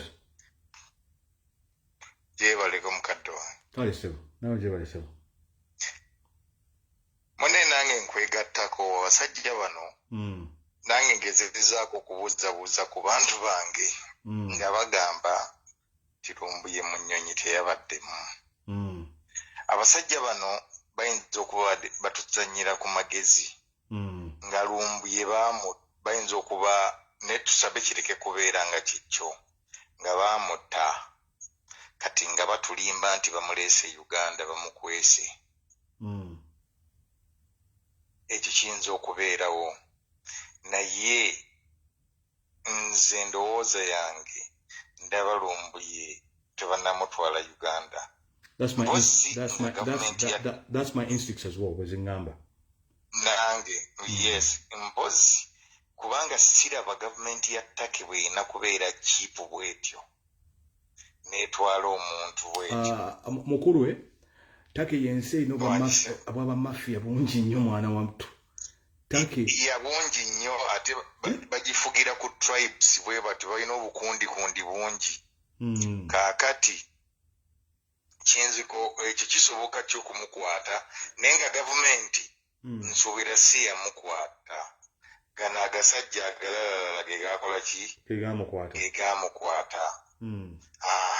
Ate ekirala bwe bamukwata kyova olaba minisita ya papa immediately najjirawo n'ategeeza ensi nti tumuyina owuliriza n'ensereko n'avayo n'ategeeza nti bakola ki bamuyina naye nga gavumenti si yemuyina bali abantu be bapangisa bebalowooza nti bakola ki naye nsuubira nze ku lwange sitole zempulira nti simanyi ali mu nnyumba ate nga mulimu omukazi n'akola atya abo bonna balinza okuba baali mu seeti nga baalya ssente awulirize naye ne bano abaana abali ettake tebawa amawulire matuufu oba batya buti kugenda mu ofiises nga tebamanyi byakwogera waliwo neze ensi okutuuka kubuuza nogaa nti mbadde embuuzo buno bagamba gwe abadde abuuza pozi bakuyitaani ng'obadde wavudde mu kinnya wansi mu kinnya ensi tezisha mateeka ezo mune ayinza okutuuka ali n'obuuza ne bagamba gwe abadde amubuuza pozi bakuyitaani nabo bennyini tubasaasira naye baaliyogedde ekituufu nti banne tetusobola ate ne baleka kulimba ate bagamba nti looya simala looya yayogeddeko naye owuliriza looya kyoyo gwe baayogeddeko naye gwe wawuliddeko ku looya looya abaddewo nti yayogeddeko naye looya abaddewo naye looya anti nga bomanyi ettake era bakugamba nti looya bidding eri bwe bajja nga apuresinga bidi n'erinnya ne bagamba tulina okuleeta $10,000 egya $1 nga gavumenti yegamba kandi kati baatuuka eri kati looya bw'atuuka person of interest nga bapuresingira ku muntu wabwe bw'atuuka eri ne bamugamba yes nti omuntu bamulina naye kakati looya agenda okutukanaga mushikira munene kubanga ndoza batuuke ne bamugamba muganda wange kesi gite bali bagambe nti oyagala $10,000 tebajja kugisobola kubanga oluwa yatuwadde 5 weegali wano kakati nefuuka Lumbuye n'afuuka wa bidi nefuuka bidi naye kubanga twabo olaba balooya ebiseera ebisinga babasinga kati mwezi ensi olaba kizogera luzungu baba bakolagana ne police olwokuba balina ne ba criminals bangi ba prosecutor babera somehow bakolagana ne police nyo bamanya babera n'ennamba ze bakwina gantu twetaaga omuntu bwati twetaaga ekintu bwe kiti kati Lumbuye yafuuka bidi naye ekikulu kiri nti Lumbuye ne bamutwala e Uganda ensi etegedde nti gyali baganga tumulabyeko nga bamututte Museveni talina ngeri n'abasajja be gye bajja kumutta kikijja kuba kyangu kibajja okumaliriza kakati omanyi ebintu bino olaba Chesono alimu ebintu bingi nnyo akazanyo kano kabeddemu ebintu bingi nti n'abatake bennyini baamukutte nga bya kimpowoozi nga tebasuubira nti noise eriwo kati tejja kubeerawo ate ne bali bennyini bagambye nti noise abantu baffe tubamanyi bajja kuwoggana mu gumu ebiri naye abantu kajjukiramu ekintu kigenda kikula kivudde kati mu nnaku 2 kifuuse kya pipopo nga bwe yatandika kubanga jjukiramu nti Bobi Wine bamukwata banaga banauganda bajja kwogera ti bagenda okulaba abantu mu America basituse e London basituse abawa basituse the noise became so much whereby Bobi Wine bali balina omumuleeta ne bamuddiza bannannyini bo okitega kyenkugamba kati n'abatake bennyini noise eriwo given abebuuza ani oyo kuba kati ate jjukira mu kizo okusa ekintu ekirala kiri ekyakashogi ne baga take eno yalinamu activist yali munnamawulire yakwatibwa n'ayingira mu embasi munnamawulire oyo ebintu bye biti byamuteeka era nsaba nnyo abasindika gundi abasindika zi twitters bakikole bakirinkinga ennyo ku oyo omusajja Kasoki kubanga Taki yalina application Taki ina application yayo eya Europe sirowooza nti Taki esobola okusacrificing application yayo ku bintu bwe bityo ku muntu nga Lumbuye kyemmanyi abantu bakozesa abantu abamu ba mafia bakozesa ba mafia bannaabwe Taki olaba ne police ezo police zezensi zirimu ba mafia balimu kati babakozesa era kyovula babajjanga bamukutte abamukwata nga bambadde leya kati bambadde engoye zaki za bulijjo za polisi ne bajje ne bamutwala era bamutwala ne bamuterekeyo mu kiyumba owuliriza kati ne batandika ku negotiating ki price sente yes yeah price nensuubira nze ku lwange kubanga ebigambo bingi bano batubuzaabuza balina kye badirengisa ate waliwo ekintu kye oluusi kati ate n'akantu akalala beeka akalala kati batalina kwerabira n'eri information gye badde tebasobola kukkiriza Lumbuye kujja Uganda bafazaali bagamba afa ekyo nakyo ekiri ate ekirala ekiriwo ekirala kyaki bano bayinza okuba balina kye bayisa nawo nga babagamba mumukwate mujja kumala mu muteyi bino ebyettaka bimale okuyita ku abantu bona bavudde ku kyettaka bali ku ki tuli ku Lumbuye. Take some water. Here. Take some of this. Okay. Because you didn't drink enough. Gonna save a mass. Sorry. Abantu tuvudde ku kyettaka tuli ku kya Lumbuye. Ekituufu. Bayinza okuba balina kye bayisa ojja kulaba nga mu nnaku ntono bamukoze eki nga bamutadde naye tusabe Mukama bambi ajja kuvaayo naye kubanga kati ojjukira twalibadde essaawa zino twalibadde n'ekirala twalibadde essaawa zino twogera ku kabaka ku miitinga mu 7 naye okimanyi nti amawulire galinga agataabeerawo owuliriza ate tonyumiza kintu ekyo kyansunguwazizza kiriwo ekyakabaka ku miitinga mu 7 kyabasanyusizza naye nze sitabadde happy ya kubanga omusajja we kyabadde ayagala ekyo kiriwo kyonna owulire ekyokudira kabaka agende bamukuba ebifaananyi naye anti kakati Museveni muyaaye Museveni yajja nayogera ku kyettaka n'akangamuko okufuna attention kubanga amanyi obwakabaka bwagala nnyo ettaka yayogeramu kukangamu bukanzi okitegera yakangamu bukanzi kubanga eyo issue agimanyi eri very delicate ate Abaganda ekyo Abaganda obajjako ekintu kyonna naye ekintu ekikwatagana ku bwakabaka n'ettaka ekyo kizibu kati kabaka nga bono ogamba bamusunamuko katono na yali alina okuva n'agamba ensonga ze bakazikoze zitya zisajjuse era kyovola bwogoberera kabaka yajja n'ayogera ku matikkira ge message wagifuna bulungi obangi wazannyire wagiwulira ng'ayogera obubaka bwe yaweereza gavumenti bwali bukambwe naye nga bwava ku ki obukambwe obwo bwe yakozesa nali saagala agende wa Museveni yalize gyali baadivaiza be bamwadivaizinga bubi muganda wange oli head of state batwagala oba tetwagala oli head of state kati waliwo ekintu ebiseera ebimu muganda wange olina okwesirwaza okufuna kyoyagala gwe tofukamirira gwe tolabangako omusajja avudde mu mmotoka n'afukamirira omuwala atambuza sapatu erimu ekituli ku kkubo nange nakirowoozaamu ne ŋŋamba nti osanga bakikoze nga balina kye baagala naye nga tuddeyo ewa Lumbuye tumusabire nze feelings zange zigamba Lumbuye era nagenda Uganda waliwo akasajja kenkyanoonya kakola ku airport okwo kikajja okumpa amawulire amatuufu naye sinnakafuna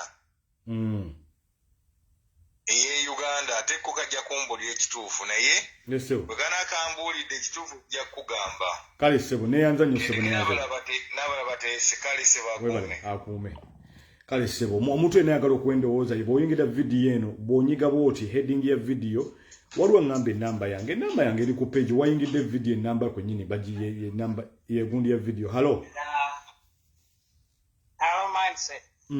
wangi ssebo obulamu bulungi ssebo kibere no ssebo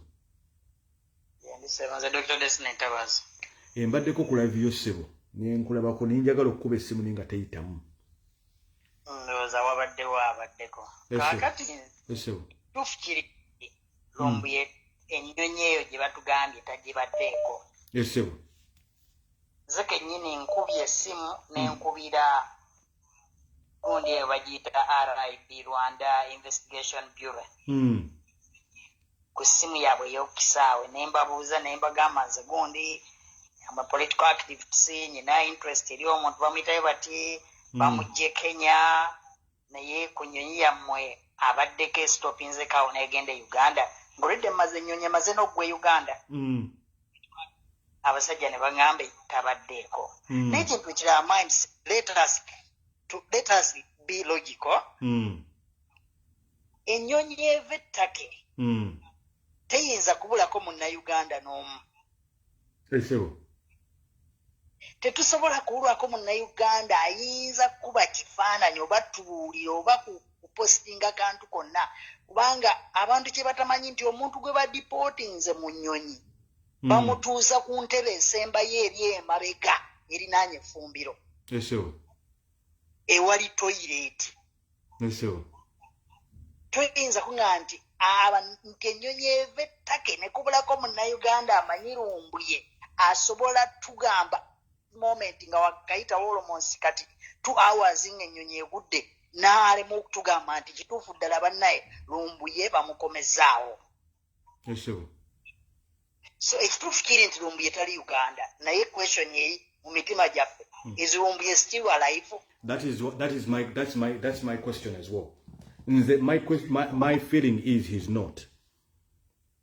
Kubanga bano abasajja abamukidnappinze bayinza okubanga price yaabwe yali nti bwe mumukwata mumunyige nga tebalowooza nti there would be a big alarm. Yes, they underestimated the noise. That they underestimated the power of his, his audience. Kati ng'olwedde omusajja oyo mufu naye ng'abazitooweredde nga omulambo gwe nga gubazitooweredde kubanga kubamu emabega ono omusajja minisita simanyi ani Oryena ani whatever okusooka yavaayo nga ali excited nga bwe baakutte Lumbuye. The next day n'avaayo n'abyegaana. The third day or third time n'akomawo ng'ate atugamba ali kunyonya dda atuuka ekiro kya leero. Ennyonyi bwegwa e Kigali nze ninya nnyo ennyonyi Brussels kuba eyitira Kigali.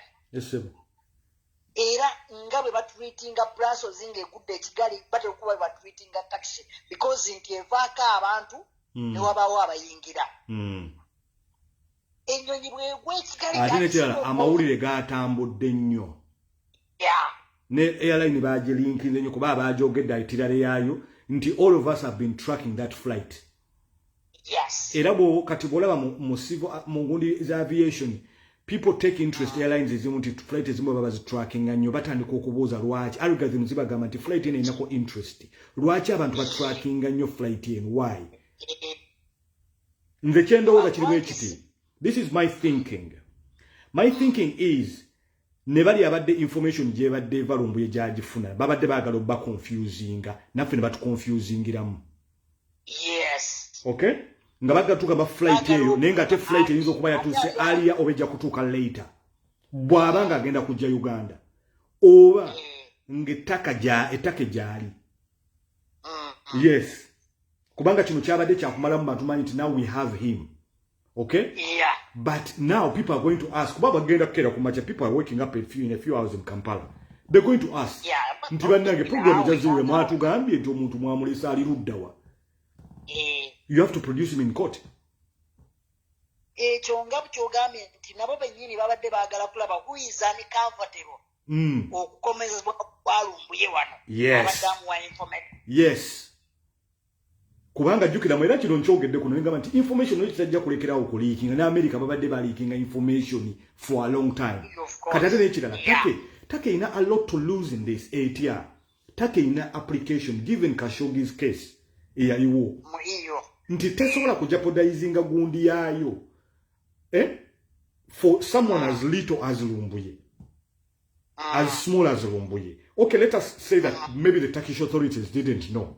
But now we are sure that they know. Kubanga the embassies have picked up. The embassies already flagging ekintu kino. Zibagamba my friend, waliwo ekintu ekigenda maaso ewaffe. There are some people from Uganda bali waffe wano. Naffe tubalina bali wano. Kiki ekigenda mu maaso? People start asking questions. Wakati embassy ya wano London twagigenzeeko. Ababadde mu America bagigenzeeko. Mu embassy nene. Abantu babadde bawandiika bakola ki? Abali wala okuva ku Washington we tweeted to the American embassy here, to a tax embassy here in US. And the people, so they had overwhelming tweets. Exactly. And this they thought it would go away quietly. But it's like a game of chess where there's so many cards that we know what to know. Kubanga ngabo manye bitu bya internet, when you are leaking information, whether they're leaking or leaking, there is people inside there who received this news and actually went into panic as well. Yeah, of course. Okay, because they don't want Lumbuye as a person, because Lumbuye without the information is useless.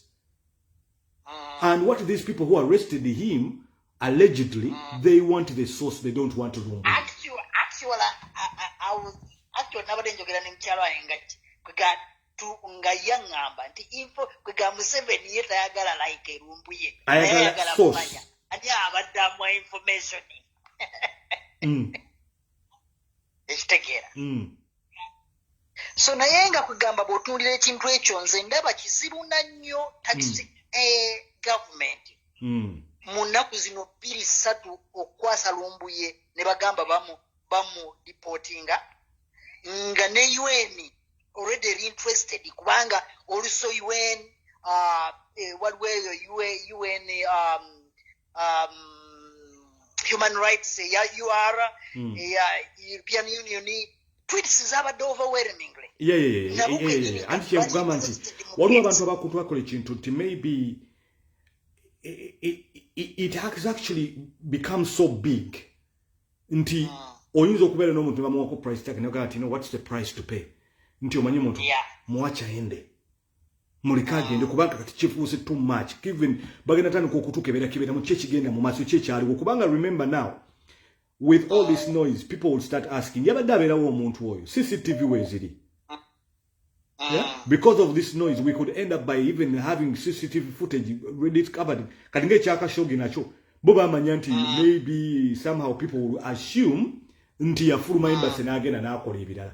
Not until the woman said that I actually came with my husband, he left me somewhere, he went, he never came out. Okitegeera. Kubanga this is Khashoggi, it's like another part of Khashoggi. Khashoggi was a reporter writing about the Saudi government. Lumbuye has been, in the Nyamutu has been an activist, somebody who has been leaking information out. It's actually one of the programs at NBS. Is a political activist. Yes, yes. He's a goon, he's a what? So you can deny it as much as you want, but he's a political activist. Oh, he's yes. a human rights activist. Oh, yes. So, Sebo, neyanziza nnyo Dr. Ntabazi. And because mu lutalo mubeeramu bajjeno babakuba wano Rwanda bwe yali egenda mukwano ga Frejema bamukuba amasasi olutalo terwayimirira. They won the battle, they focused on the goal. So bannayuganda yonna gye muli temussa mundu temugwa amaanyi, stay focused. N'ekirala saagala bannaye mwe ba bloggers mwenna mmanyi kwe muli kuno mulekeraawo okwekuba mpuliddeko awo blog omu nga bali ate ku honorable Zaake Ismail G bali kugamba tusooke tuleke ebyo. Let us keep things on focus in ourselves. Focus. Kali Sebo, tweyanza nnyo Sebo muganda wange, tweyanza Sebo. That was Doctor. Atukubide Doctor nawe sigala ng'osukuma ekintu mbaddeko ku live yo giving some good information. Let us hear what ono kyagamba. Hello. Hello. Yes boss. Yeah, gye baliko Sebo. Kali Sebo, nawe gye baliko. Right. Kanjogere mu luzungu kubanga oluganda lwange luzibu nnyo. My name is Jackson Amoko. I'm an artist. A few minutes ago, I actually sent you a song. You will listen to that song later. Now, let me get to this. I have 3 things that I'm looking at in the case of Lumbuye. Number one, I linked it to what happened to Khashoggi, as you've just been talking to that precarious speaker about it. In as much as Turkey has that pending application to join the European Union, the European Union, that does not prevent Turkey from doing something fishy underground. You know, politicians are politicians. Things change just like a chameleon. I on the eve, actually the day before Lumbuye was arrested, I don't know whether it was before or after, when Ruto of Kenya wanted to go to Uganda without letting the country know. He was actually blocked. I have a little bit of suspicion about that, because after or before that was the case of Lumbuye. What was his intention of going to meet Museveni? He was praising Museveni as his friend, and then a minute after Lumbuye was arrested, immediately I posted, I hope what happened to Khashoggi in 2018 is not repeating itself. Kubanga abasajja abo, just as you've said before, balina mafias, they will be collaborating with the mafias coming from back home, and they will do something nasty to Lumbuye and then confuse the whole world about it without the authority knowing. Even if the authority knows it, they will put in a little bit of kind of a diplomatic language in there to dodge you around. Who has got information about the body of Khashoggi? It was known even by the Americans, the satellite got it. But where was his body? Did they find the body? No. That is the biggest worry. I do not think Lumbuye is being taken to Uganda. My strongest feeling is that the guy is either dead or alive, is still being kept in Turkey to buy time. By the time people forget about him, then they will do whatever they wanted to do about him, to kill him and disappear. They will discard his body. They will just chop it to pieces, and that's it. Nothing that the body of Lumbuye will be shown to people, because there will be a lot of question marks. People will ask questions demanding answers for it. So I am really suspicious about the government of Turkey itself. Yet to the world, they will portray that good image of international relationship. We cannot do this and that, but much is not known. We don't know what is going underground, bro. There is a lot of nasty activities going in Turkey. People missing there. They go for treatment, but by the time they get out of there, it is either their kidney is missing or something is missing from their body.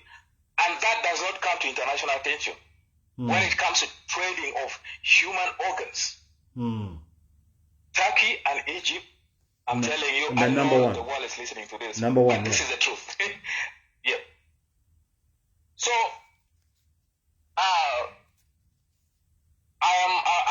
I'm really feeling sad for his situation, because as I wrote, if in 24 hours Lumbuye is not produced and his picture is not shown in any police station in Turkey, and then let's just lose hope in that. But the biggest prayer for us, God forbid, the biggest prayer is let him stay alive, and then if there is anything to be done, of course, there is a law. Turkey has a law. Okay, if they want to be transparent, they really want to be to do things like the rest of the world is doing, let them produce him. This is a crime he has committed. Okay, like those people who are trying to. I know his betrayers are close friends of his, like you've said earlier. How did they know Lumbuye lives here? There was a video, a audio that was played on posted. A lady was talking about his passport expired and blah blah. That lady, to me, she need to ask her some questions. How did she know all about that details there? No, this was somebody who was coached, but we have a picture already. We have our identity already. This was somebody who was planned. She's one of those people who work for these people. But we have everything. Don't worry, we have everything. Yeah. Some of the information we're not going to disclose it now, because Lumbuye is what we are looking for. But everyone that was involved in this, whoever, even if you're watching my video, we are going to take you to the courts of the people.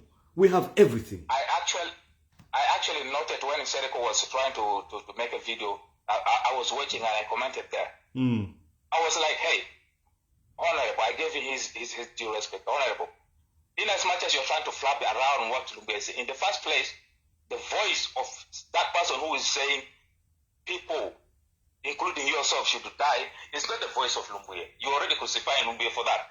Number two, don't forget, people who are giving those classified information to Lumbuye, they are within the government. You portray yourself as an opposition, but you don't know what is going on. You might be one of the betrayers underground, because Lumbuye gets his information, first-hand information, comes straight from home. It does not fabricate it. Sometimes he doesn't manufacture. He doesn't manufacture it. Yeah. And people call him. Sometimes we hear people talking, testifying on his live videos. What about that? Okay, do they go after those people who are calling Lumbuye on phone? Some of them will hide their identity. A doctor, I remember a doctor was calling from Mulago, but he said Lumbuye should not disclose his identity. He was talking about people being killed in Mulago. Did they look for that doctor? Why are they after Lumbuye if there is nothing fishy going on in the country? You know? I just fear for his life because it has okay, my brother. Thank you very much for calling. And we pray that everything works out properly. Banangi,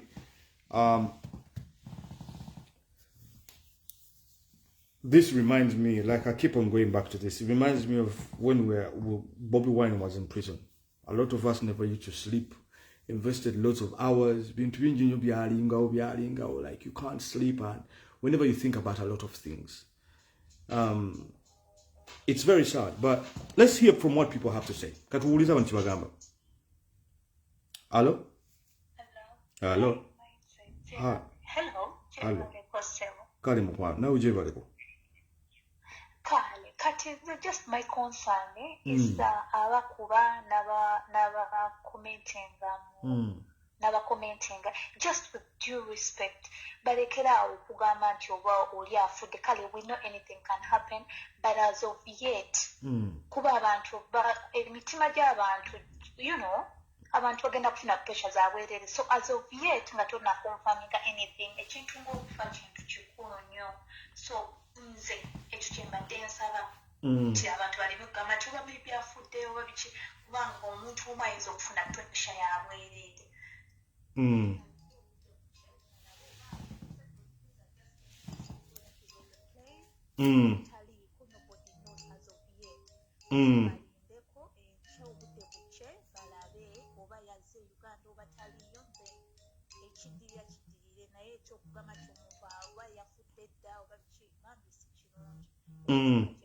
Si kirungi ne munange, the reality is bwetubanga omuntu batugambye ali ku flight, minister n'avaayo mulamba ate ku flight tabaddeeko taliiko, what is the other option? We have not seen, the lawyers have not assessed him. Tebanaba kumulaba.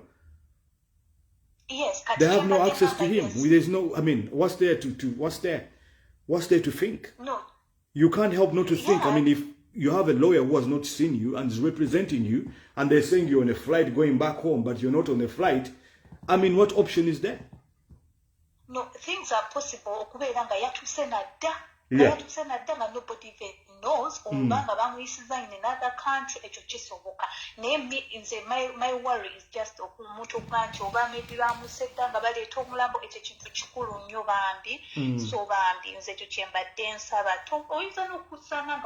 he will come after 2 days, you know, so nobody knows the rightful information as of yet. Yes. Okay, Mukwana. Thank you so much. Yes, thank you very much. Yeah. Bye-bye. Omukyala bambi ayinza okuba ayagala nnyo Lumbuye, ekyokumugamba nti okufa ne munnange abantu oyinza kubagaana kulowooza, buli muntu yenna aliwo endowooza ye, buli muntu yenna aliwo endowooza ye, naye nga there's too many theories. Yeah, we're in a quagmire right now, a quagmire of thoughts, you know. So tulina kulemerako nnyo kulemerako kubanga the noise is so much. Amawuli babadde balowooza bajja kuteekawo bintu bingi nnyo kubanga kino ekintu kya Lumbuye kibisse ebintu bingi nnyo kabaka yagenda n'akyala abantu. They're not talking about it. They don't even want to know. Abantu bagala kubimanya ne bw'obiteeka bakoze buli diversion ya buli kika. Bannange, don't call me live, call on WhatsApp. Don't call me directly, call me on WhatsApp. I simply nambegamba waggulu nti WhatsApp. Don't call me directly, call me on WhatsApp. Yeah, call me on WhatsApp. Yeah, nkubira ku WhatsApp, please. You can call on WhatsApp or ndowooza ye buli muntu alina endowooza ye. Tetujja kulekerawo kwogera. We are not going to stop talking. We're going to continue talking. We're going to raise our voices. We shall write emails. We shall do whatever we have to do legally. Because we are not criminals. We are simply young people who love our country. We want to do the best for our country. Tujja kukola ebintu byonna byonna nga tubikola mu mateeka. Because what they want is to push us. And people stop giving these excuses. Bobby Wine But when it's caught between a rock and a hard place, in a situation like this, these guys are watching him. So he cares a lot. He cares a lot. He was doing a lot. Some of the things he would do, you will never know. Bobby Wine, to be a singer, a joke, or a singer, Honorable Bobby Wine, when you present to a singer, Temuja Kubimania. Temuja Kubimania. Hello? Yes, Jeremy Mzee. Kale sebo, na ujeba leko sebo. Kale. Ndi mawanga bawarabu eno. Yes, sebo. Tuza to following buli kimwe kitambula mu maaso. Yes, sebo. Naye ze njagala kugumya mmwe abasigaddewo nga bakyaliwo currently nga mukyalina space nti muli free. Yes, sebo. Mumbuye saa zino tumanyi gyali tetumanyi kimuliko naye Katonda yamanyi waali saawa zino. Yes, sebo. Naye I appeal to you guys. Like as Museveni did to Bobby Wine mu December wa 2022 wajjukira ebyaliwo n'akwata Nubian River Eddie Mutwe. To certain Bobby Wine mumala mu maanyi because they thought that Bobby Wine could even withdrawing alcohol because bakutte bakyaliire. Naye Guy yalemerako yafuna ttiimu mpya babodyguard bapya n'akuba akalulu. N'akawangula lwakwate yate yalangirirwa. So kati mwabasigaddewo mwenna abali e Bungereza abali yonna basigadde mu nsi musigale nga mupushinga ekintu kya Lumbuye. Oyinza obutagira mu style ya Lumbuye because Lumbuye had his own style. Obviously, we're all different in the way we do it. Different, definitely. Definitely. Mugende maaso because ati ye Museveni ayinza okuba kikoze because fudde tumanyi Lumbuye gyali. Okitegeera. Ati ajalowooza nti naawe kennyini ajja kutiisatiisa. Oh yeah, because that's the whole idea is to no muntu abadde alina ekirowoozo kigamba Museveni olaba yakimye oli ow'ettake. What about nze ali e Kenya, you know? Definitely. So keep on. Musigale nga mugenda mu maaso era mu association yammwe. Musigale nga mugenda mu maaso information mujja gifuna naye mba temugifunda ku tabloids z'e Kampala. You'll get information from Museveni east and west. Because mwate mwina omukisa mwina essimu kati social media esaawa zino li embraced mu nsi yonna. Because tetosobola gicompromising. Everyone is a journalist wakati akwata essimu. Yeah.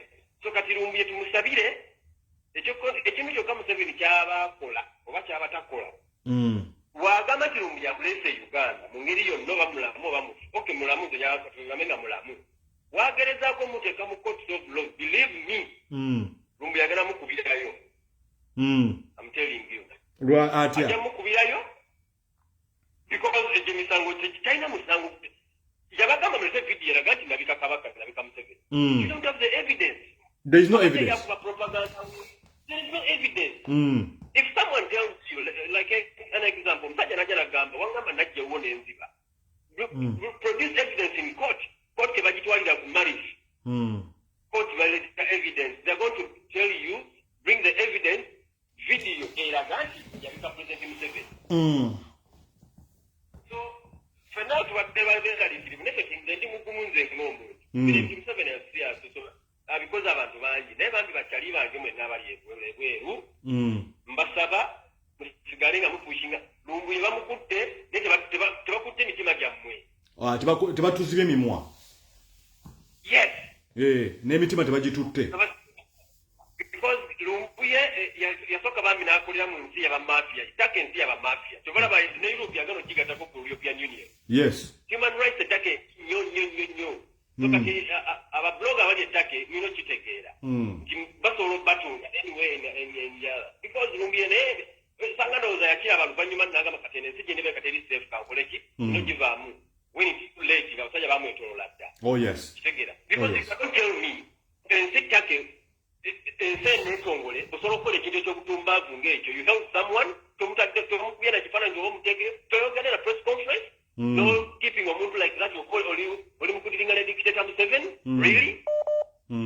Kati kino kiri tuwesatu kati bannayuganda abali ettake nga bakolera ttaki abataka emi abali e Uganda we bamukwata ne bamutta because gye bali bannayuganda babamanyi be bamukwata ne bamutta. So kati wono obeera bridges the enmity between the two countries. Oh sorry my brother, tovudde kati nkolina naye. Hello. Maitland, we bali kuiza sebo. Kale sebo, nawe bali kutukubira. Kale sebo. Sebo. Ikakati nkubiyeko nange okuteesaako ensonga za Lumbuye. Sebo. Ekituufu wali nti waliwo puzzle y'amaanyi ennyo ey'okusobola mu maaso. It is a quagmire. It is a quagmire. Nga bwe mumanyi ne diversion ya regime ya Lutabaisirwa. Nnyo bye tulina okuteeka ku mmeeza empiki nnyingi nnyo bye tulina okwebuuza. Naye nze ndowooza yange ndowooza eyinza okukwatagana n'eriyo. Singa otunuulira ebintu nga bwe bigenda mu maaso waliwo possibility ennene nnyo nti Lumbuye tali Uganda. Bino byonna bye bakola ebyokugamba nti no bamutadde ku nnyonyi, it is just a diversion naffe ffennyini okututeeka mu mbeera ey'okutubuzaabuza. Ekituufu kiri nti Lumbuye ayinza okuba tali Uganda. Lumbuye nze mu ndowooza yange ayinza okuba nga akyaliyo ettake obanga mufu. Ekyabasinga obungi tebagala kiwulira but tebagala kiwulira naye tulina we have to prepare for it. We have to prepare for it. Yes. Kubanga bw'otunuulira ebigenda mu maaso n'omuntu engeri gye yawambiddwamu kiri most likely nti be bamutumye live or dead. Kakati babanga batunuulidde ebintu bibiri. Ate kakati n'abalala be bataddeko diversion be bana babadde bamuwa information kuba nabo bakimanyi bali mu panic nga tebayinza bawa information ntuufu. Ate jjukiramu nabo nti basobola oku accessing omuntu ngoyo nga bagamba afazali tumutta naye nga tazze kubanga agenda compromise ninga tazze. Kubanga bamanyi nti nno nabo information kiba kibalidde. Museveni kyayagala si Lumbuye wabula ayagala source ya information agijjawa. Naye ffenna ng'abalumirwa eggwanga lyaffe era nga bali mu struggle kye tulina okukola tulina to keep on pushing. Buli omu waali ayongere ku pushinga to demand for Lumbuye ng'ate bwe tukola ki nga bwe tusaba. No to pushing ogenda masa babaddeko nga boogera this is a time to come together kubanga nze to be honest with you si kyayagala ntalo za babologa kudda because at the end of the day this is bigger than all of us, you know. Kudda wano and kukuddawo kusimanya tono yasinga simanya tono ayogera simanya ne number. I don't like that stuff. Bobo ina abantu batano bakuuliza, that's enough. People listening to you. People, you can't force people abantu okujja okuwuliriza. If you have the content we are bigger than that. We are bigger than okudda mu bukalutalo. Yeah. Because you've been seeing, I've been seeing some bloggers actually, they took this thing to be some sort of game where someone, this is about someone's life. Tuzanya mu buzanya. And I'm like, this is somebody's life, man. Exactly. Mpozi n'abalala njagala okwogerako abantu bangi nnyo abamu bavuddeyo banenya pulezidenti waffe nti nooba ensonga za Lumbuye azikutte mpola. Ekyo kyeyakoze kyalina okukola. Ekyo kyeyakoze kyalina okukola. Kyagulanyi bamutte. Kubanga ekisooka kyeyakoze nga ye pulezidenti kyalina okukola. Ate pulezidenti engeri gy'akwatamu ebintu oba ffe engeri gye tukwatamu ebintu tetulowooza nti no ne pulezidenti bw'alina okubikwata. Tulabye ebintu bingi nnyo pulezidenti ng'abikwasanga ebyolusaago naye n'abiggusa. Kakati nno tuleme okuddawo okubugutana nti no pulezidenti avuddeyo ku kintu kino tetumanyi ngeri yakoze kyalina okukola ate si buli kimu tajja kireeta ku kamera.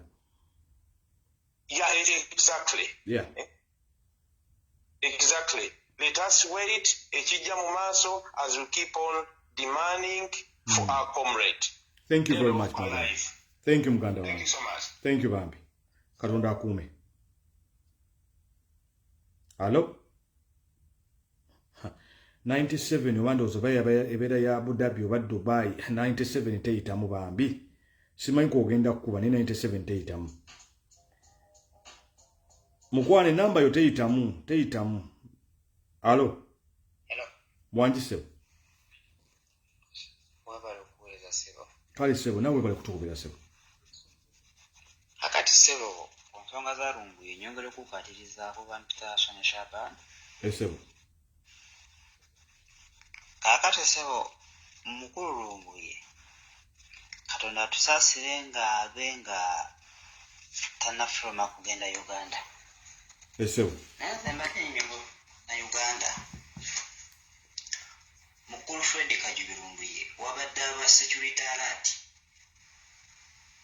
gundi yakapa gundi yakapa zembadde nsaba bayimukire wamu nabo bamubererewo waba kyali mulamu kumuntu okutaasa na defending obulamu bwo obadde ogenda kubeera nga yona dictator wabadde ebintu byabadde bakola Lumbuye abantu bangi bataaba ne basobola okusimatuka kyembadde nsabasaba naye nga amabatuwa mawulire sebo netusabe Katonda tuka sebo nga kyali mulamu muza munsi Uganda sebo kale sebo pera bulungi katuwulize ono alo wanji sebo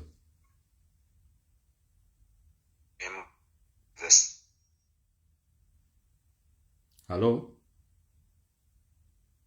eno taitamu abagala okuba essimu yeriko heading ya video ye essimu eriko naye nga nze sofa ndi connected ndaba wano terina muntu yampadde mawulirize tewali muntu yenna yampadde mawulire kuŋŋamba nti ki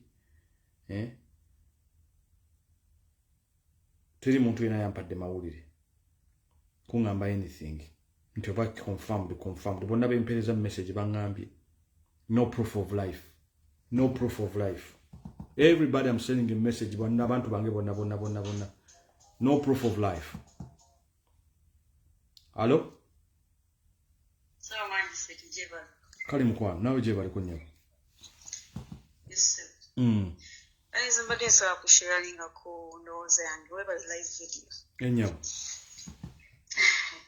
naye bannaye tukyaliwo nekyalongera naye watyawo ninga ensonga zoyogedde kaabugamba nti abantu bali abadde bamuwa information nabo bamwetagako kopi otegera yogera watyawo nga bebasindisa ate saa kukyusa ndowooza naye waliwo saidi bbiri ezokkirawo nga bebasindise bamubuzeewo nga bamanyi nti otabasibwa amuliko abadde ajja mu kima. There's a possibility of that. You have to put that in the equation as well. But why would the government take interest and task its minister to come out? Government ya Uganda, Oriem has been giving us updates every other time.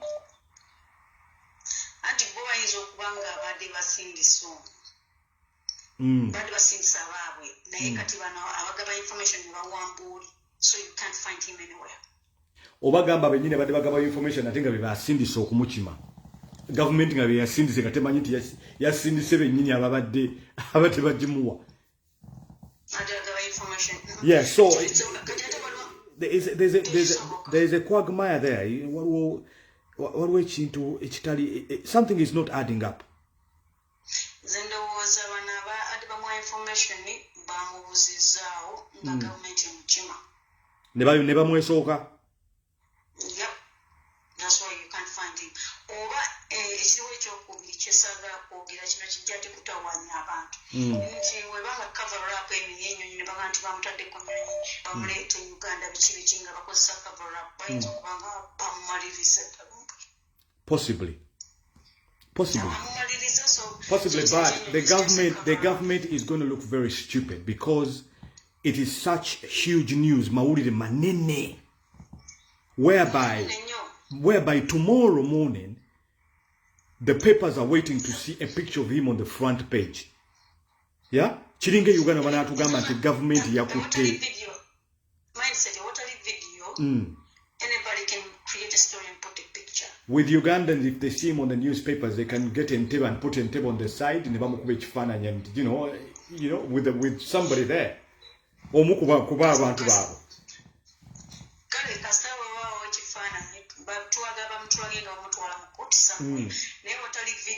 Anything can be imitated. Photoshop anything can be imitated.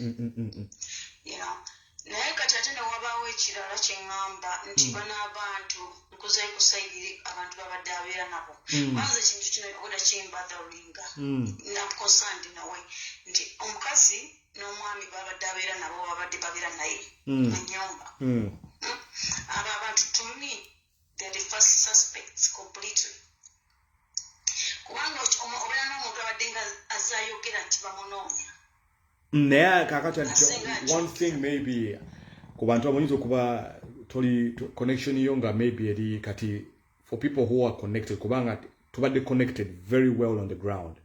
Lumbuye abadde ina about 5 addresses kwabadde asula.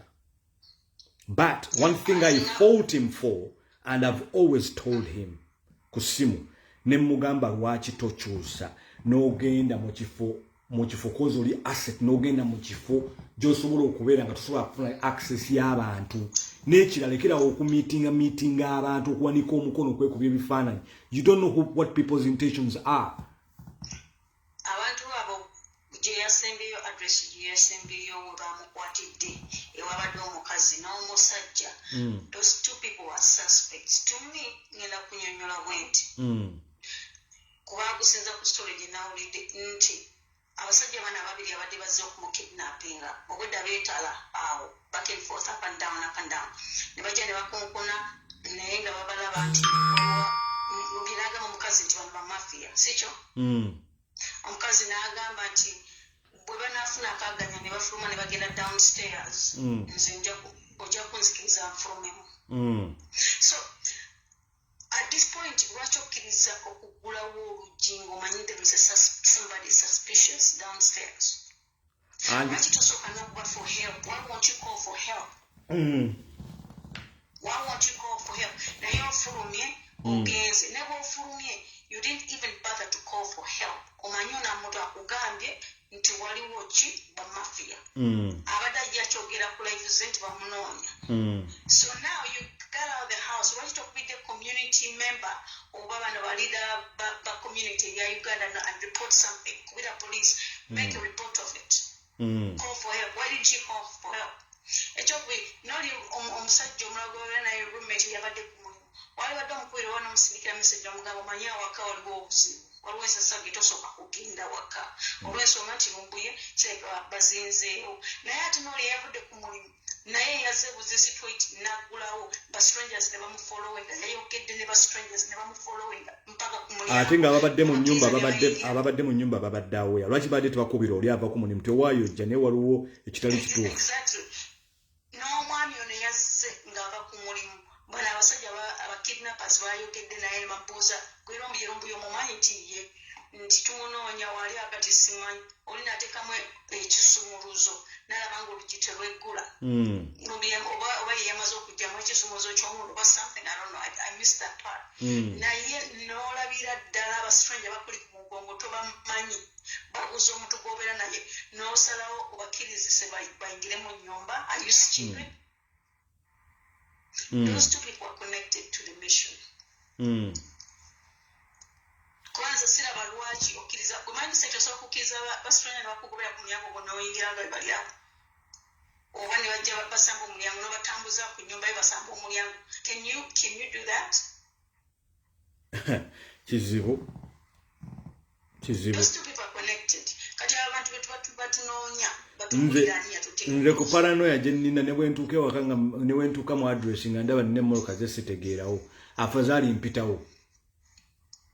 Exactly. Noli omukazi atakubidde help n'ofulumamu ng'ofunye akaaganya notakuba yedda ka screenshot notakuba for help. Police mujje waliwo no strangers people we don't understand. You didn't even call for help. Anti kati abantu abamu ne bagetinga parano. Omanyi ensi, I don't know if have you been to Turkey? I've not been to Turkey. Turkey is a damn it should have been Africa. Turkey nsinzibu nti ku street abantu bekuba amasasi openly. It's a mafia country. Nsinzibu. Look at what happened to Khashoggi. Did you hear about Khashoggi's case? Yeah. The man goes into an embassy, and he doesn't come out of the embassy. An embassy. Who does that? It is so ridiculous. I don't even know. I just feel sad to say that. This whole story doesn't add up. Yeah, a lot is not adding up. A lot is not adding up. Yeah. A lot is not adding up. Especially from the side of the government. Trying to hoodwink people. We've gotten this guy. He's coming at Samunana. And tomorrow we're waking up today. Right now it's about 5 o'clock. It's coming to 5 in the morning, Ugandan time. Yeah? People are actually are going to be looking forward to getting this news. You told us the man is coming. Please don't call now. Hello? Yeah, I'm saying, people are actually anxious, waiting for this. This is big news. We have never seen a Ugandan minister active doing so much work in my life. A minister comes, not even in COVID, we had a minister coming every other hour. Video ya Lumbuye anywhere. Lumbuye tumusibule. Sikubira kubika. If we don't have a video in Uganda, a video tape of Lumbuye. Somewhere Lumbuye tumusabire sala. Thank you very much, Tumusabire sala. Where about me? Kali bambi. Bibi bannange ndoza ngenda kubaleka. Nenja kubakeera bukeezi. Ngenda nange wano wendi obudde bugenda bukeera. Now it's coming to 6 o'clock Ugandan time, so on and so forth. Na video ngazi tujja kuzikola kubanga ze zabeezaawo people power. Abantu monna ababadde balaba. I hope you share this video. I hope you've shared it. Ekenda kusigala abantu bawulire endowooza z'abantu. People waking up, people are very anxious. Guys, bannayuganda temuggwamu maanyi. Mutaskinge mubuuze government mwatugambye amawulire ga Lumbuye ali ludda. Where is the proof of life? Twagala video si bifaananyi kuba naffe ebifaananyi tubirina. What if ebifaananyi naffe tubirina? Mulina okupressinga for the news to come out. 9:50 Pennsylvania time, 9:50 p.m. obudde bugenze. Nange wedda ndi kuno abadde twambuze. I have not got any single news. Kubanga naffe tulina abantu within them that actually give us information, but none of them are telling you bakugamba bugambi ekintu kimu. No proof of life.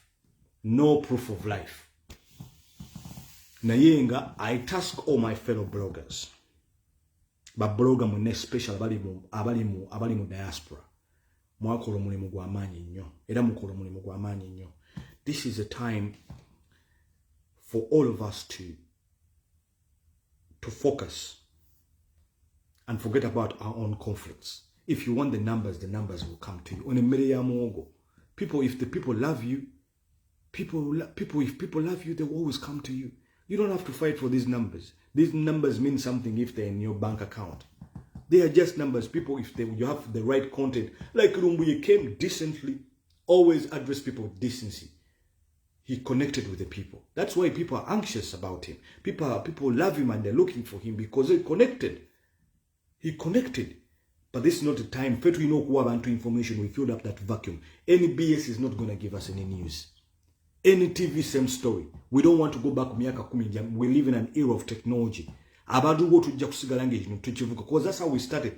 No, we started speaking and people come up. Everywhere.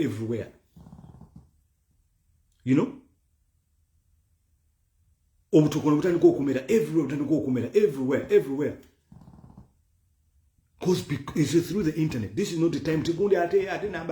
No. People love you, they will come to you. No boy, you get abantu batano. Abantu batano balina abantu batano imabeka.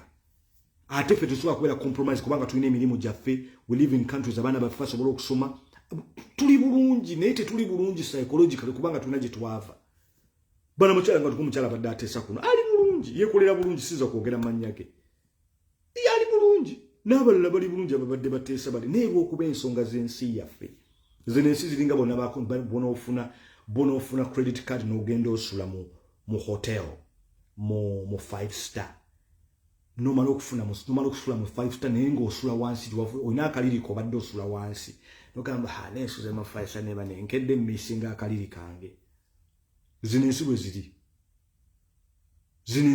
bwe ziri nti osula muziringa bwolaba 5 star naye nga wafudde wamu obadde osula wansi kaliriko akawansi. Okitegeera? At the end of the day tuna gye twava wano tufiisinga ebizibu bingi nnyo. Wali ekizibu kye bayita ekya racism man. Abasajja abamu bantu babeera mu bitundu ebimu abantu bajja ne bakumeekinga okubanga wange ekisiimula nogaa n'eki kinnyo kyenfa nina ensi yange mwe nava. Buli kimu ekirungi kina naye ewaffe. Abamu twajja kuno abantu abasinga nze najja kuno nga simanyi nti ndisanga omukazi Omunayuganda gasagana muwulira mu matu gange nga nze ngenda funa muzungu. Nenze saagala byakunjogeza luzungu simanyi nafunye omukazi nina gye nava. Naye abaana baffe tebasoma amalaalo gaffe bagatunze bizinesi z'abantu zaafa abantu abali obulungi bonna baweddemu badduse ekibuga abantu babatta waliwo ebintu byolaba olwokuba kati ennaku zino mulembe gwa information yadduka nnyo gwokyali ku vidiyo bwoti kati mbadde ku vidiyo mbadde ndi awo ngenza okulaba omukazi because of embeera omusajja yadduse mu nnyumba n'amulekera omwana ali ku bbeere alina ekiwundu ku kigere kuno mwana nogamba Katonda wange nowulira ate Katonda engeri gyatuwa abaana bano n'atugonza emitima gyaffe. Katonda atuwa abaana n'abaana bano batuyingira mu mitima nnyo. Badde omanyi n'olaba ka vidiyo n'empulira ng'ennaku enkutte. Mukazi ayonsa ali mu nnyumba ekifaliso kivundu musajja yamudduseeko embeera. Ekifaliso kivundu.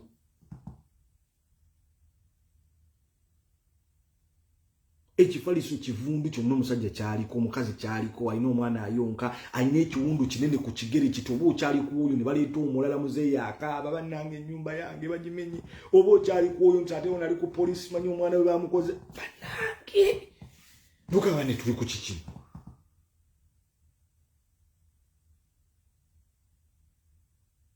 Nogaba ne tuli ku kiki kino kye tuliko bannange tuli ku ki. Ate oba okyali awo ne baleeta simanyi ate simanyi omukulembeze w'eggwanga avuga emmotoka simanyi amakumi ameka ambulance tewali ambulance teri ayamba n'osanga omukulembeze w'eggwanga nga abantu bakulembera mwana nga mwana olaba abantu noba okyali awo n'olaba simanyi abayimbi nti baakutta omuyimbi ne bamuwa $5,000,000 nga tikyayosa kasooli nga dokita bamaze emyezi 6 tebamusasula. Bannange toyinza kusigala kyekimu okuggyako nga tolina magezi. Omuyimbi $5,000,000 nga bamuwazaaki nga basobola okukwata $5,000,000 gye mitwalo mmeka ezo manye sente zirimeka girimeka giri $10,000 egya paundi giri $10,000 egya paundi egyo $10,000 egya paundi omanyi kiyinza okukola $5,000,000 omuyimbi ndi bamuwadde $5,000,000 nga zaaki tekyayokya kasooli ku kkubo. Amalwaliro temuli malagala ezo $5,000,000 zisobola okugula ambulance $10,000 egya paundi. Miliyoni ebyo baziwadde muyimbi. Wabula ekikwewuunyisa nti ate omulunzi w'ente yasomesa abayimbi engeri gye balina okuyimbamu n'abagabira certificate kwegamba Uganda neekusobera. Uganda neekusobera. Omulaalo omulunzi w'ente ate yasomesa abayimbi engeri gye balina okuyimbamu n'abawa ne certificate ez'okuyimba. Nze ebintu ebiri e Uganda naludde obiraba mu nsi yonna endala yonna.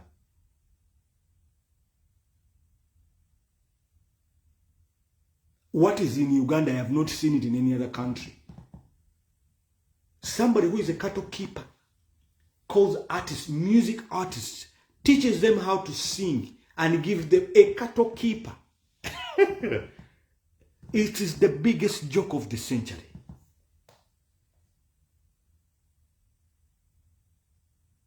Omuntu alunda ente nti ate n'ayita abayimbi nti abasomesa okuyimba.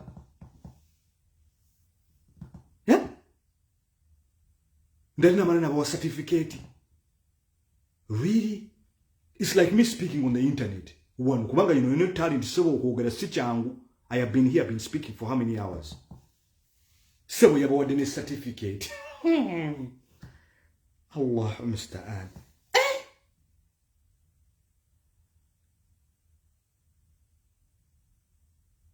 Natidde. Sebo bakutte ne bakubye ne mu ngalo bawadde certificates babawadde ez'okuyimba. Bali yabasanga bayimba. They've been singing. Babadde bakuba omuziki gwabwe.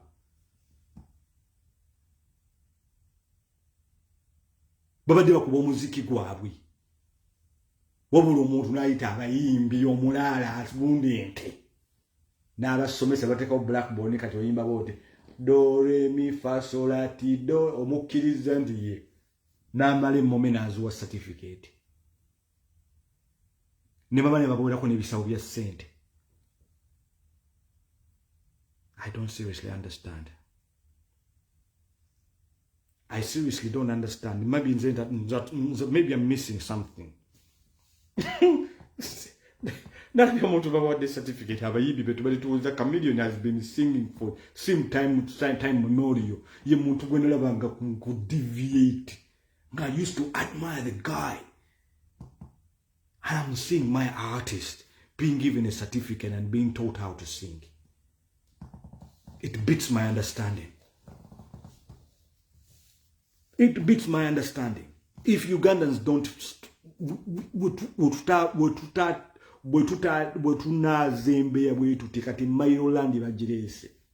even now wali mu diaspora kalandi koke waguze bajja kukola ettaka kubanga bamanyi amaanyi mangi nnyo nti bamanyi mulina passports. Bagambe kila muntu yote na passport ya Uingereza ya Amerika hakuna kununua taka ya Uganda. Kugula taka Uganda tosobola kugula taka Uganda. Agamateka gajja kubanga mu 7 buli kintu kyone kimunyenya bakinye chovola benzo namba za parliament azirwanira nnyo abafugira mu bwa dictator ninga akozesa mateeka mutuma abantu nga baavu ne tugendayo ne bavoting ekintu ne gamba kitufu ate obutuze baba ninga bali ba indigenous Ugandans. Yes, nga ba indigenous Ugandans nawo ali kudda oline etteeka ly'ettaka okuliteekako nnyo ebirowoozo nnyo. Tewali kintu mu nsi muno kya bugagga nga ttaka. Teri kintu kisinga kusuula gavumenti nga ttaka. That is why, despite everything that has been happening, Mengo didn't wake up during election time. Mengo woke up when they spoke about land. The king came out not even in a good shape, Kabaka. Kabaka, the way you see him, to me, Kabaka looks very sick. Very sick. He didn't look well. I have been always been saying this.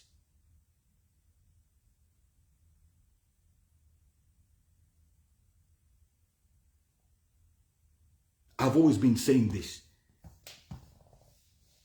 Naye buli muntu tteka ly'ettaka. Kabaka baasitukidde mu kubanga kasita yakuttaawo abantu bafa ku 18 simanyi November. They never stood up. Mengo didn't raise their voices. But when it comes to land, ekyo kikulaga nti babakutte awaluma. Kuba kyokka kisigaddewo. Kyokka kisigaddewo goyinza okujja n'ogamba nti kabaka w'omwagala naye kabaka wo si mulamu. He's not well. He's not well. He is not well. Sometimes it's wagala kubera realistic. I'm a realist. I don't see the man the way he looks. I don't see him going over 1 year. I can't see it happening. It will be a miracle. Even if coronation yin bageza kumo patchinga up. Nay, he doesn't look well. He looks sick. Mulwadde bambi. Nekyo kituleseewa nga abantu abalina ettaka. Juzi twalabe just gabatebulinga Mairo land. A Chinese holding an SMG. Gwomuntu gwe bawadde certificate okoperatingira ku ttaka eryo.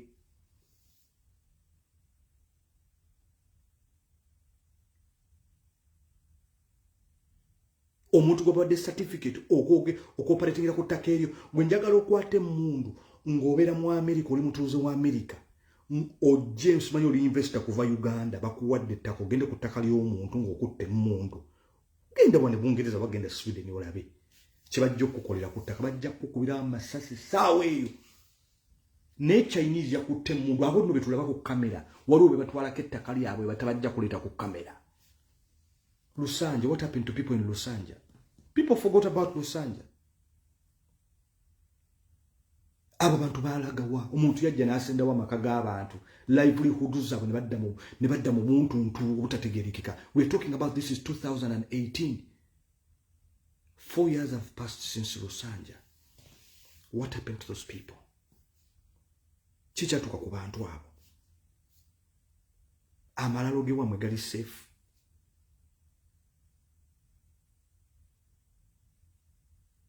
bannange munzikirize ngende mpumulika ngende nsooke ntendereze Katonda wange